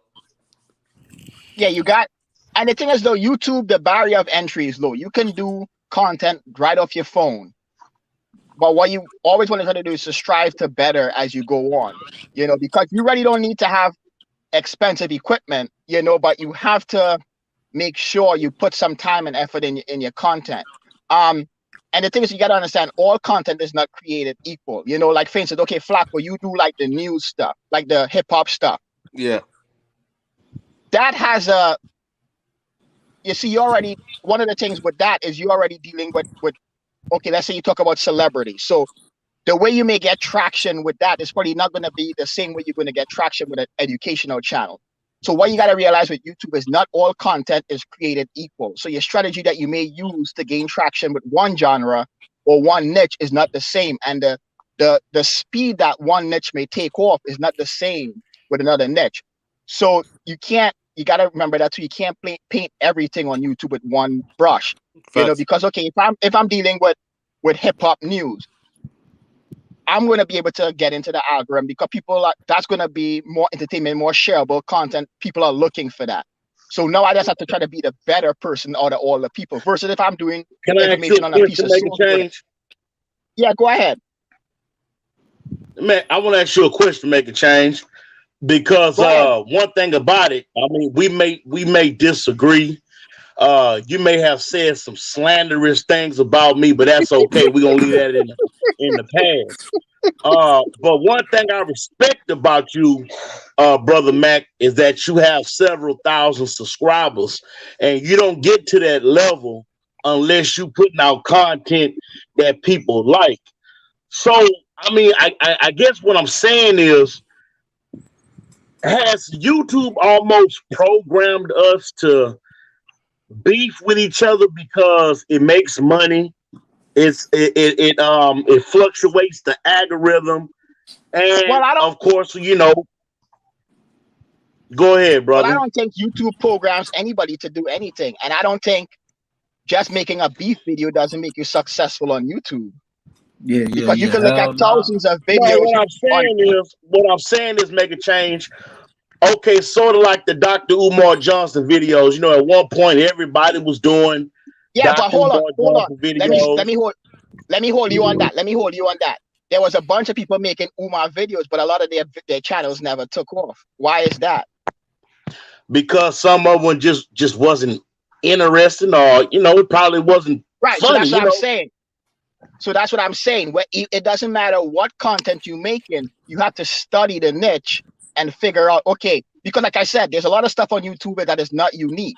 Everybody is doing it, but you got to figure out, okay, what could I do different? That's why I go back to the. I guess what I'm saying, make a change is, why is it that whenever people, I'm talking about the algorithm, why is it when people make beef videos or they going back and forth, why does YouTube algorithm reward the beef videos versus if I make a cooking video, if I make let me answer that for you. Let me answer that. If I make a Dr. Umar Johnson video, I get 1,000 views. Why is YouTube programmed to reward the effort? Okay, go ahead. Hold on, let me answer that question. There's cooking channels having millions of views. Here's the thing.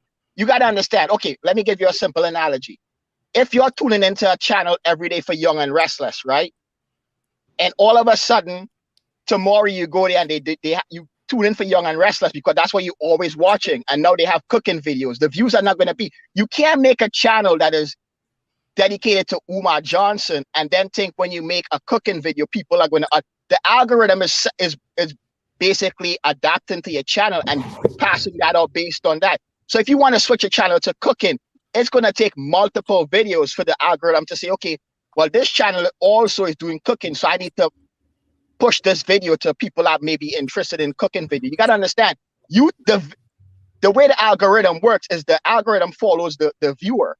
So if you're making a video on Umar and you just make that's what people always say, well, when I make positive videos, nobody comes, because your channel is primed for a certain type of videos. If you just make a different video that day, it's not going to automatically be presented in the algorithm. That's why if you look at a lot of the gurus, they say niche down. Are you saying that YouTube rewards the effort? YouTube rewards people who continue the beef and whatnot. Their algorithm. No. What I'm saying is, make a change. Hold on, brother. If I do a video on Make a Change tonight, if I do a video saying Make a Change did this, I'm gonna have 800, 1,000 views tonight. You know why? Because you and I both make Umar Johnson videos. The algorithm, if you search for an Umar Johnson video and you just put Umar, you're gonna get other channels that make Umar video. The algorithm has linked those. For instance, if you have a cooking channel that has 1 million subscribers and they make an Umar Johnson video, it's not going to do well, because you got to understand, the algorithm doesn't care that you're making that specific video. It's matching your video to the audience. Yeah, the biggest. That's why if you go, let's say if you go to Social Blade, look at how your channel is categorized. It's either education, entertainment, people. So it's categorizing your channel. So that's why they say they need to niche down. You can't just be making like a whole bunch of different content. I'm not calling out anybody, but I'm gonna use Max as an example, right? People had said like Max purchased views, but that's not what's happening. If you go back to Max's channel, his channel dead right now. Video, no, hold on. Listen to what I'm saying. If you go back and look at his early content when he was getting a lot of traction, those were the law cases.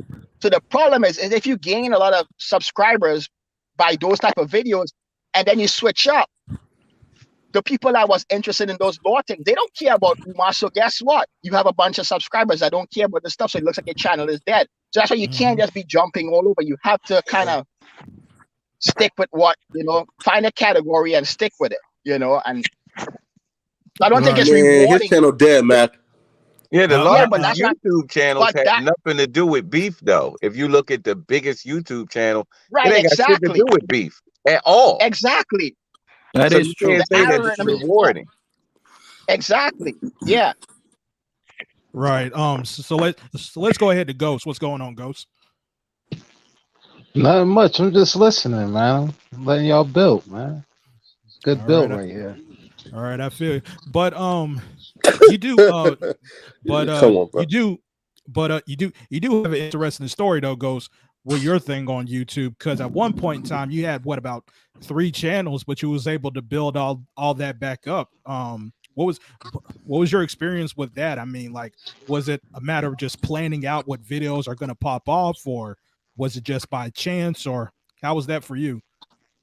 Finding a niche, staying consistent with it, and that's it. Like, like he said, they eventually come around. Make a change just made the perfect point. If you jump around, and I experiment with it. I experiment with that. I started off as conspiracy stuff, and when I jumped into the Umar stuff, I lost all that conspiracy, momentum that I built, on my first channel, and you can't do that. Whatever your niche is, you just gotta stick to it. Mm-hmm. Yep, exactly. Right, exactly. But that gem that Make a Change put down earlier, like that kind of blew my mind. Like I definitely gotta try that for my other channel. I definitely gotta try that because like I told Flakko, man, bruh, try to get through some of those damn shows, trying to make a damn video, man. I just like, man, I don't feel like doing that shit. But I pretty much know that the shit's gonna get views, but it's like, damn, I don't wait, do that. Hold up though. So if you're saying that like that's gonna get you a bunch of views, then listen, bro, my nigga, man, like it's a business, right? So like if you can bullshit those videos enough where folks, like don't know, like he hates this shit. If you can do that shit like enough, you feel me, man, until let's say you hit 15K subs, 20K subs, my nigga, and now you solid, right? And now you have a legit fan base now where you can, do whatever you want to do now. Man, but see, the thing about it is, Flock. Flakko, can I ask you a question? Hold on, CE. Man, Go ahead, brother. See, the thing about it is, Flock, it's like I said, it's like I pretty much want my other channel to grow, and I do eventually, if not full time, I want to do part time, but knowing the space that I'm in, because the type of stuff that I like to do, I like to talk about the independent stuff. I like to talk about the Japanese stuff, the lucha libre stuff, but that's stuff that not many people know about. But at the same time, it's stuff that I want to talk about. But I know if I talk about the bullshit mainstream stuff, man, plus two again, that also takes me to actually sit down and watch the shows for 3 LV, to 2 case in hours. point, right? But LV, that's a big market for that independent stuff. That's like a cult following right there. Oh yeah, it is. But I was more comparing it to like the WWE stuff, because Right, I know the right. WWE stuff is going to be 10 times bigger and get me Right. faster. But it's just damn, man. Like I have to sit there and watch that shit, and You're right. and it just becomes a chore. Now, if I'm watching Dynamite or something like that, man, I can sit down, watch that, and review that shit like it ain't nothing. Right. But plus two though, when I was on Twitter and I was asking my followers, I was asking them, hey, look, do y'all want me to talk about Raw and SmackDown? Everybody said yeah. And I'm like, God damn. Then do it. Fuck. Oh, Hey, Raw man. SmackDown is hard to watch LV, right now, man. Can I ask a quick question? Oh yeah, go ahead. What's up, man? Go ahead, Hey, CE. Flakko, can you hear me? Yeah. Look, man, look, brother, because I got a lot of respect for Poetic Flakko, man. I respect his work ethic. I want to ask you a question, man, about this metaverse that's going on. Now, when I first because Be Accountable brought up these other platforms that's doing things, but is it true that people should try to get involved in the metaverse now, because they're saying that these so-called NFTs, some of y'all don't know what these NFTs are, but these people are buying NFTs in the metaverse and making a whole lot of money right now in the metaverse. So do you think that the metaverse, Poetic Flakko, may be the next social media thing that people gonna drift to after YouTube? Go ahead, brother. Yo, right. So peep this, right? Metaverse, bro, is definitely something like you want to get into. So, like, for example, right? No Jumper, just got like a 6-figure deal, but to host an event in Metaverse, right? And he's pulling on, different artists as well, right? But like, if folks is already getting 6-figure deals to just host events and in Metaverse, bro, that's definitely the future, right? But with the NFTs, bro, I'll keep it a buck, right? It's kind of like how like Dogecoin was, right? Like, folks were super high on it when nobody knew what it was. You feel me, right? Now, NFTs, like, it's kind of like a big like stigma now where, yo, bro, like, it's a scam. Again, but now all NFTs are scams, right? Most are scams, right? Right, like, for example, the dude like who bought the Twitter's creator, like, first tweet for like 2.5 milli. When he bought that tweet, yo, like, that was at the very beginning of what like we thought an NFT was, right? And folks was, oh my god, bro, like, this is smart, it's revolutionary. Now he can't even sell it for 6K again, bro, and he spent 2.5 million on it and can't sell it for $6,000, right? So NFT route, bro, I'll probably say don't go down that route. But what you can do, right? Like, for example, so starting next month, right? I'm about to start giving away like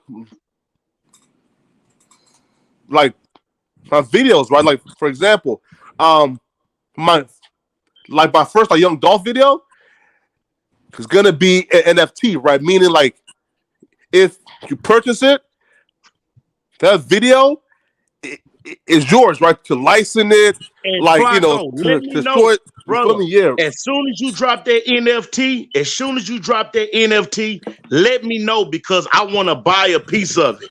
And I think, I'm trying to get involved. So when you drop that NFT, let me know so I can buy a piece. Oh, definitely, brother. Definitely, man. You feel me? Definitely, brother. Right. So, right. So like for you, right, bro, you could probably do a NFT, right, giving away like your most popular Umar Johnson video. You feel me? And I'm telling you, it's gonna sell. Hey, we gotta talk about types of content. I think a lot of NFTs right now is a lot of pump and dump in that whole market, man. Where a lot of the big name celebrities are promoting NFTs. Yeah, they're scamming. Yeah, facts. 6ix9ine, scamming, Gunna, Lil Pump, they all scamming. So Speak Easy just made a comment saying about the types of content. Can you expand on that, Speak Easy? Yeah, like let's just say entertainment content got a short life. You get what you get out of it. 2 weeks later, you get nothing from it. If I like the video I put out, I had the first video on YouTube about how to do brakes on the Ford with the electronic parking brake. It wasn't nowhere to be found. I put that on there. It blew up. Next thing you know, the bigger YouTubers went and got it. Most of the cars I work on are new cars, like 2020, 2021.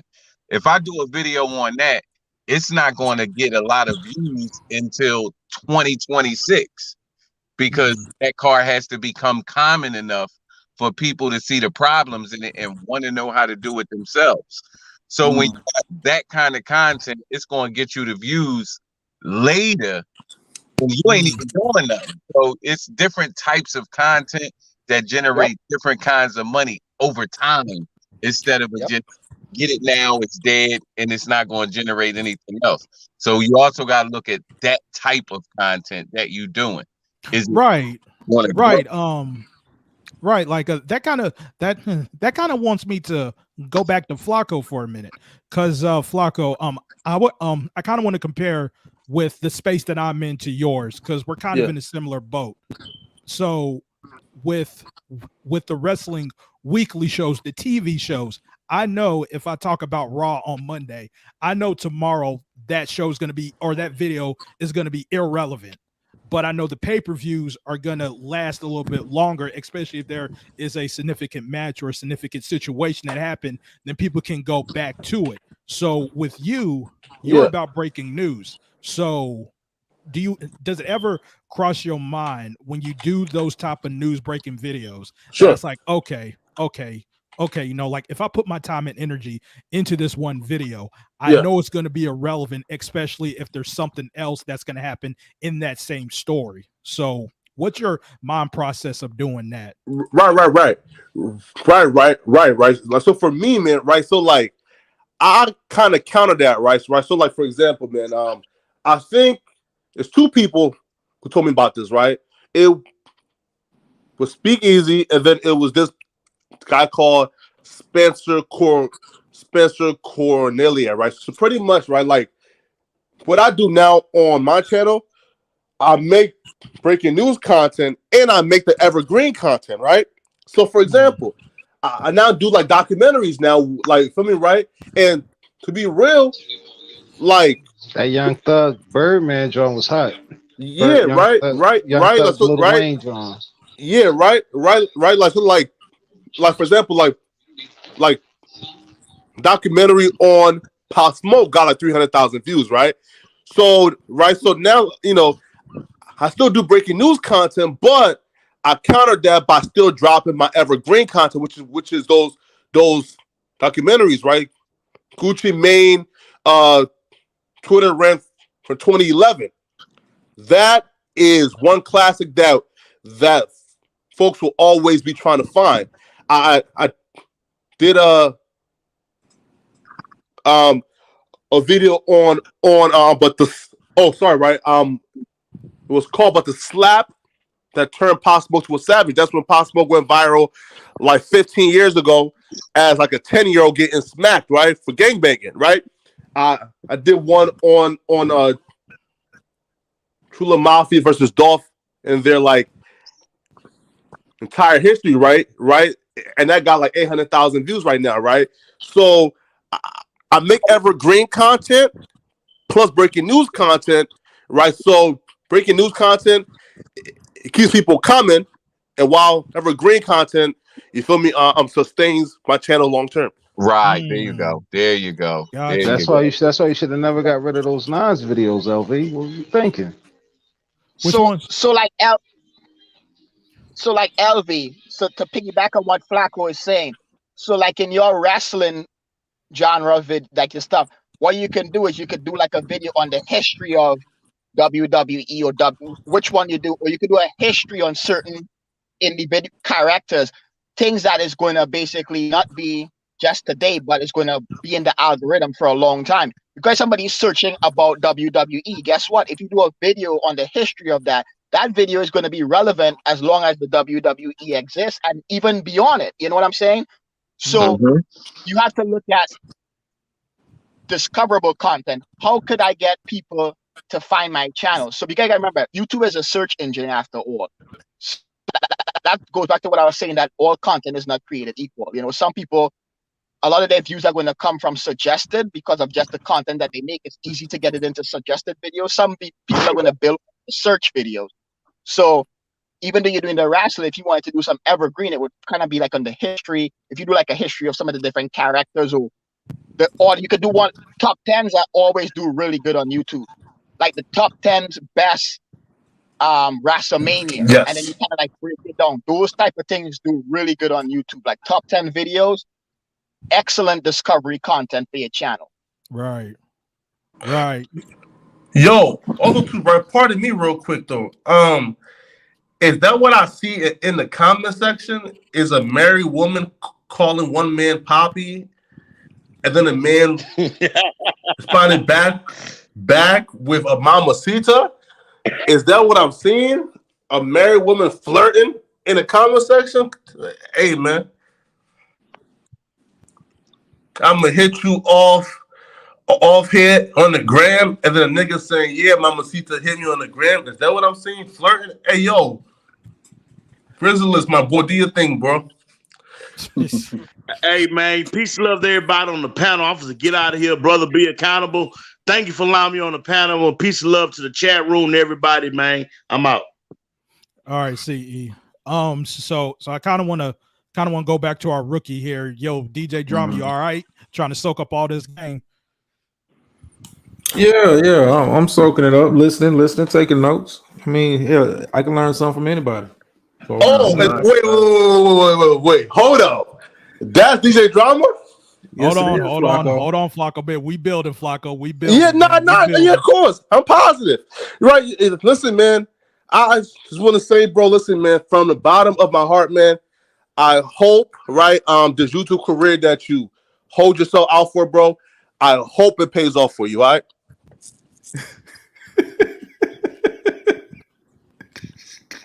It's crazy.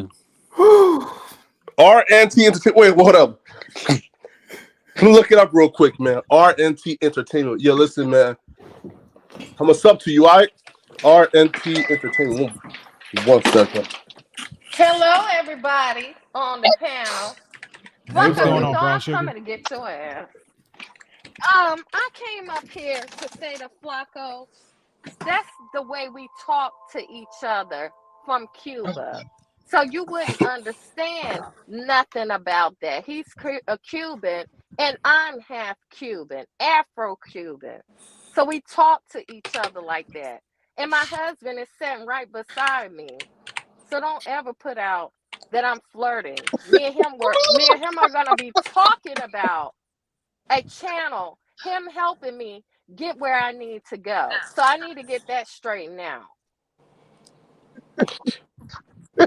I mean, listen, All right. Rizzler says, yes, my nigga, LOL, you see it. So he actually agree with me. Yeah, because he knows me and him been cutting it like that for years. You look crazy. You All really right, look y'all. crazy. And my husband is sitting right here. So that's not respectful. Don't come at me like that. All right, guys. Don't Let's come at bring me it like back. that.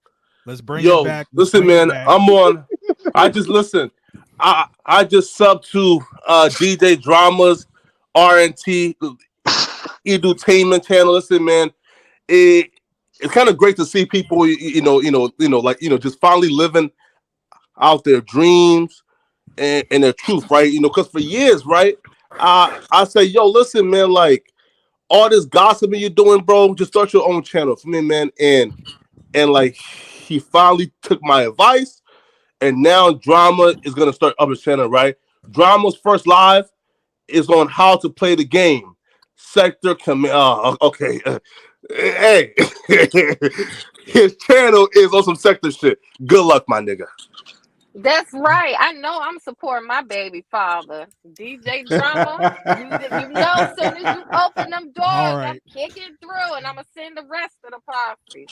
So there was something else I wanted to touch upon, Flakko, and if anybody else wants to jump in, go ahead. But Flakko, I mentioned earlier about community. You gotta treat your audience as a community, and I think one of the most effective strategies that I saw that you do, and like I'll pretty much call it for what it is, but it's called a thirst trap. Because sometimes on your community page, you usually have like one dime on there, and you basically try to engage with your audience, saying, "Hey, look, is she a 1, she a 10, is she for the streets, or whatever the case is?" Yeah. And and I pretty much see that as a genius strategy. So was that something you came up with yourself, or did you kind of got that from somebody else, or? Yeah, right. So I'm gonna say this though, right? I don't think anybody else does it as like strategic as me, right? Like for example, right? So when I first started off, right, I wanted to make it like kind of like a gathering place and conference for the guys, right? So right. So I said, gentlemen of culture, we have gathered again, right? So one, like why I did it, right, is one, the community, right? Like we can actually talk, discuss about hoes, right? And then two, yo, everything I do is a big money play, right? Now there's girls, right? Now there's girls who are hitting me up trying to be the woman of the day because the CEO, like, it now gets 1.5 thousand likes every picture routinely, right? So it's for communication, but bro, it's also for the bag now, right? So right now we're now like charging girls now to be part of, woman of the day. Wow. Damn, that's crazy. That's crazy. And where is this going on at? I want to know. Where is this going on? Where? On my page? Yeah. Yeah, community page. You feel me? Right. Well, you put a dime up there for today. Yeah. Then the people vote on her. Yeah, right. Yeah, look, That's right. clever. That's clever. Right, look, right. Peep this. So the last one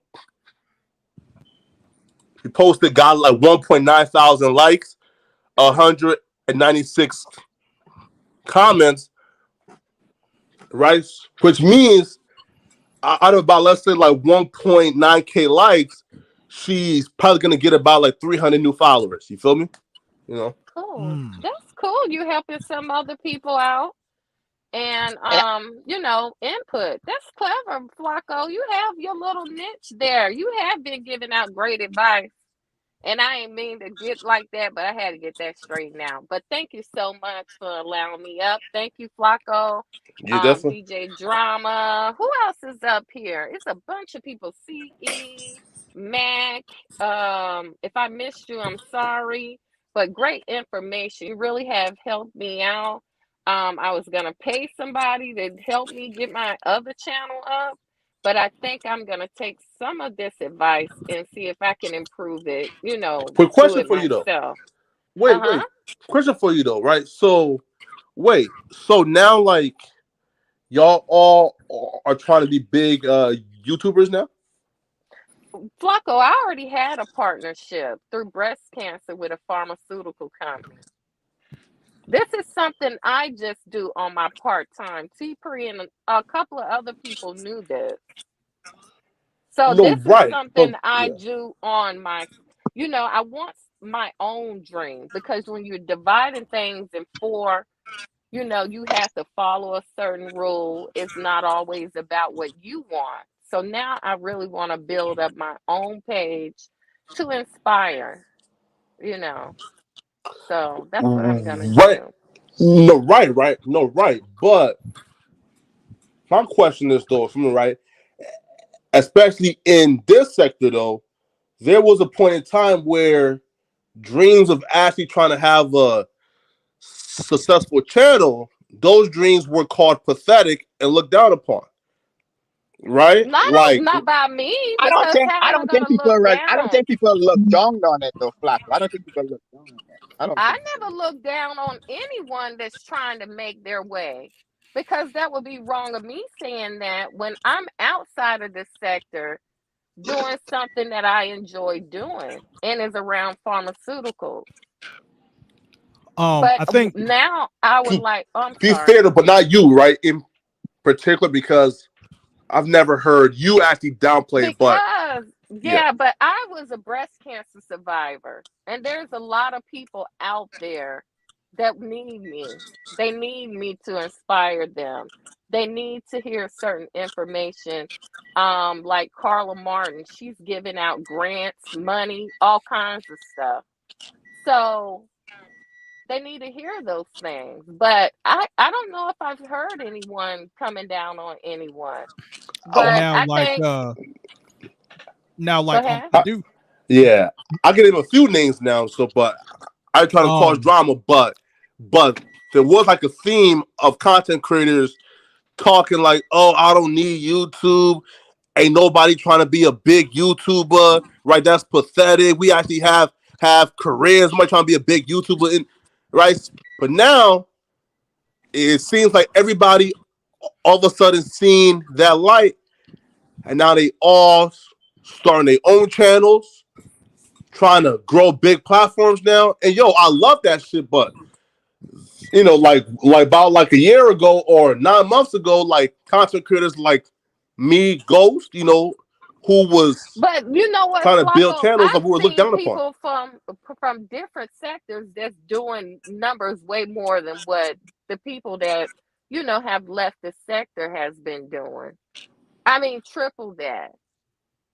So it's not like people are not used to seeing people they're familiar with, you know, increasing in size, popularity, subscribers, and stuff like that. Because I was in the beat sector, they I made just a think I whole just think too. reality Sorry. show. Oh, go ahead, Mac. Go I ahead, just I'm think sorry. too the whole sector is kind of moving in a different direction because people are probably tired of the beefing and stuff. There's only so much that you could do for so long. That gets old after a while. So I think people are starting to kind of move on to different things. How many narratives could you try to run on that gets tiring and old after a while. I think that's where the sector is now, where people are kind of saying, I'm tired with this. I'm trying to move on to do other things. I think. And the thing about it is, like, the whole point of this live stream was really about this. Hold on, let me go back to this slide here. It's basically to make you think of the possibilities of taking advantage of the creator economy. So there may be people there may be people that may watch this live and may still not have aspirations of taking advantage of it. But however, like I said, with people like Flakko and T Pre, who came from this small little space, and they making moves, like I think definitely if you're in this sector, you may need to start looking at it. And if it's not going to be it's not going to be full time, you can do it part time if you choose to. Because I'll go back to this graph.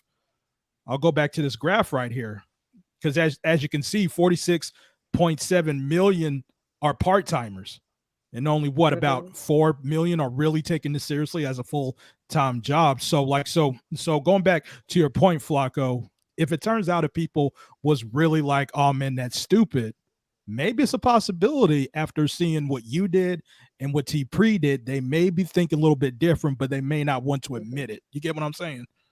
Right. Or they probably not, they probably needed that encouragement. And then, once they start getting into the grind or seeing, getting advice from like what we did tonight with you on your show, I've learned a lot that people that you have to pay to get this information from.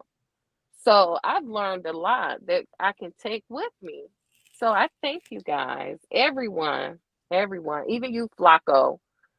So, Flakko, when you get the information, stay on the positive line because you have a lot of good information. That's my only thing. Just keep it straight and, we'll be cool. But I thank you for your information and I'm proud of you. And all right, guys, I'm getting off because I have company. But thank you so much for the inspiration. Yeah, man. T Pre, Flakko, LV, everyone that contributes, Max, everyone. Thank you so much and good night. All right. Good night, BSB. Now, like there was one other thing I wanted to ask, and I find it interesting. We have a whole bunch of people that do a lot of these, or a mixture of it, or one or the other here.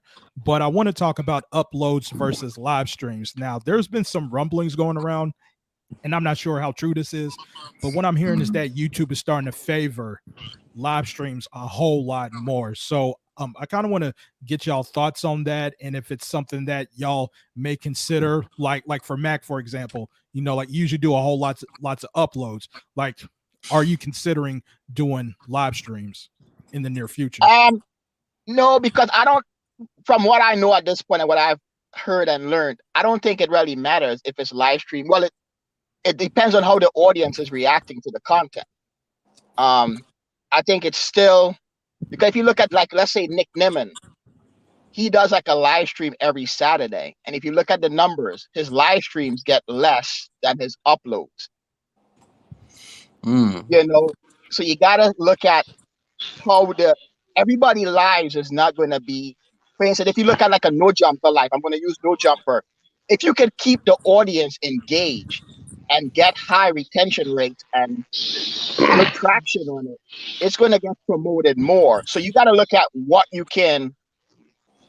which one you can do better. You know what I'm saying? Hey LV, I think we already got the blueprint to it. It just hasn't really been executed here. I've experimented with it lately, but when you do live streams, people, like, say you do a 3-hour live stream, they will take the highlights of the live stream and clip it, private the whole live stream, and instead of having one 3-hour live stream uploaded, they will have like 10 different videos from that live stream uploaded throughout like a 2-week time span. So that way you're able to, you know, really capitalize off of what was said during that 3 hours. It don't have to just be on one video. Like DJ Vlad's formula when he does his interviews. Right. You know, he just don't have the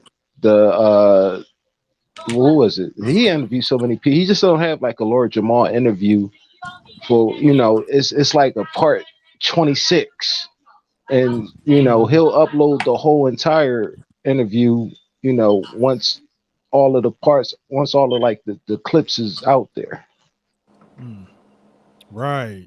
That's a good and I point. think that's why if you're having your live streams, you have to have it structured so you can kind of pre-plan.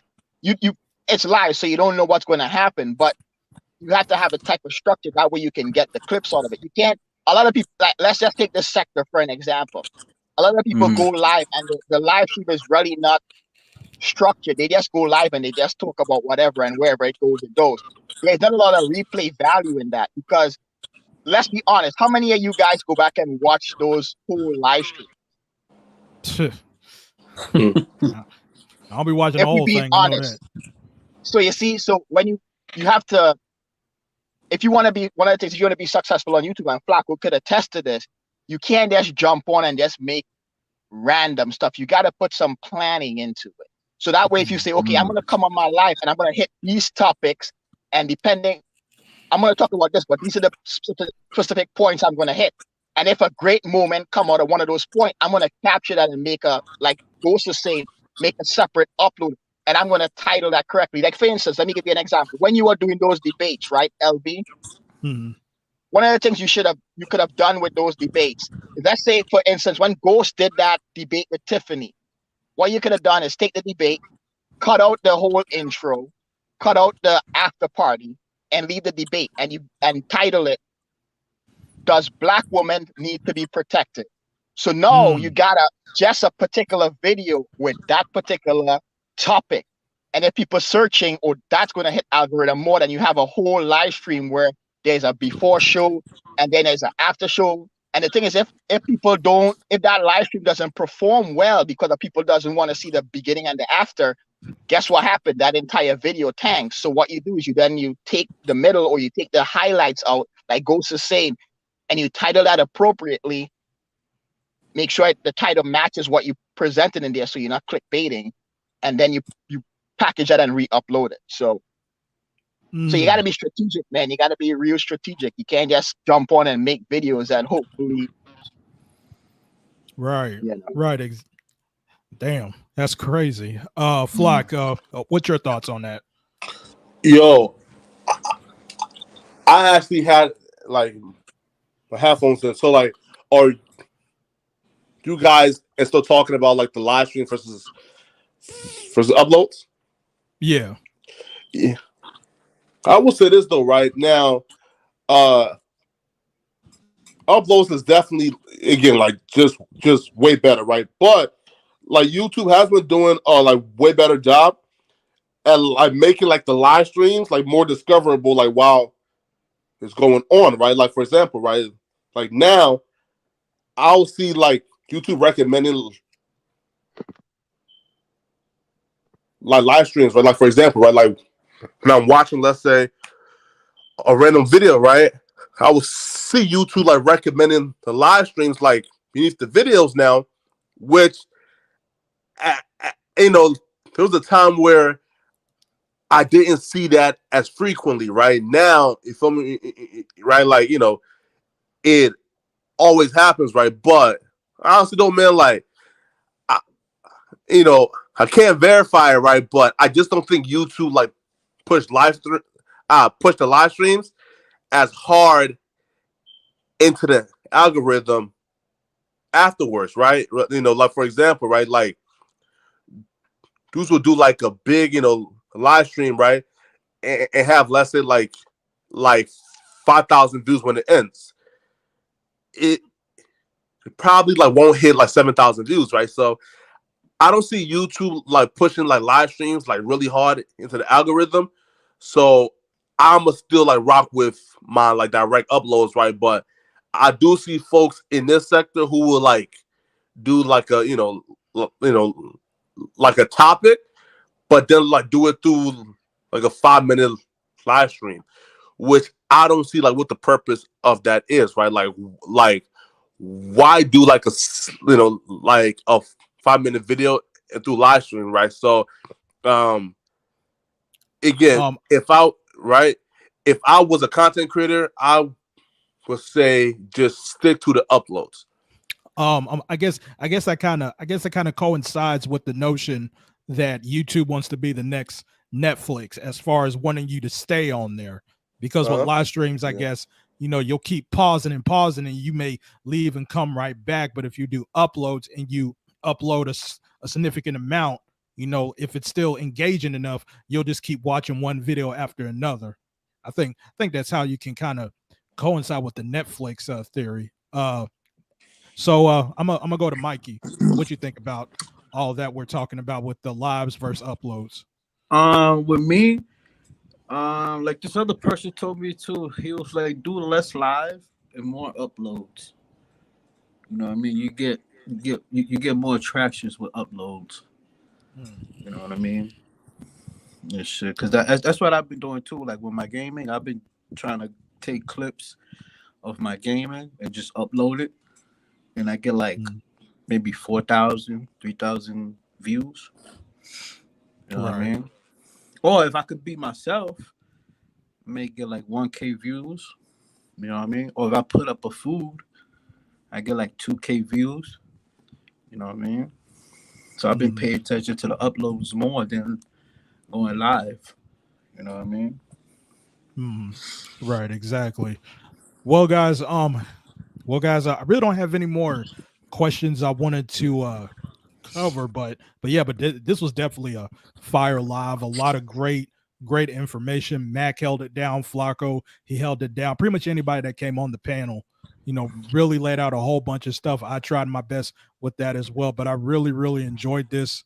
I'm about to go ahead and wrap it up, but does anyone have any final thoughts or any final advice for anyone out there who wants to do content or is in the process of making content, especially when we got Mac and Ghost, who has been having very much success on those platforms? Anyone got any last words, final advice?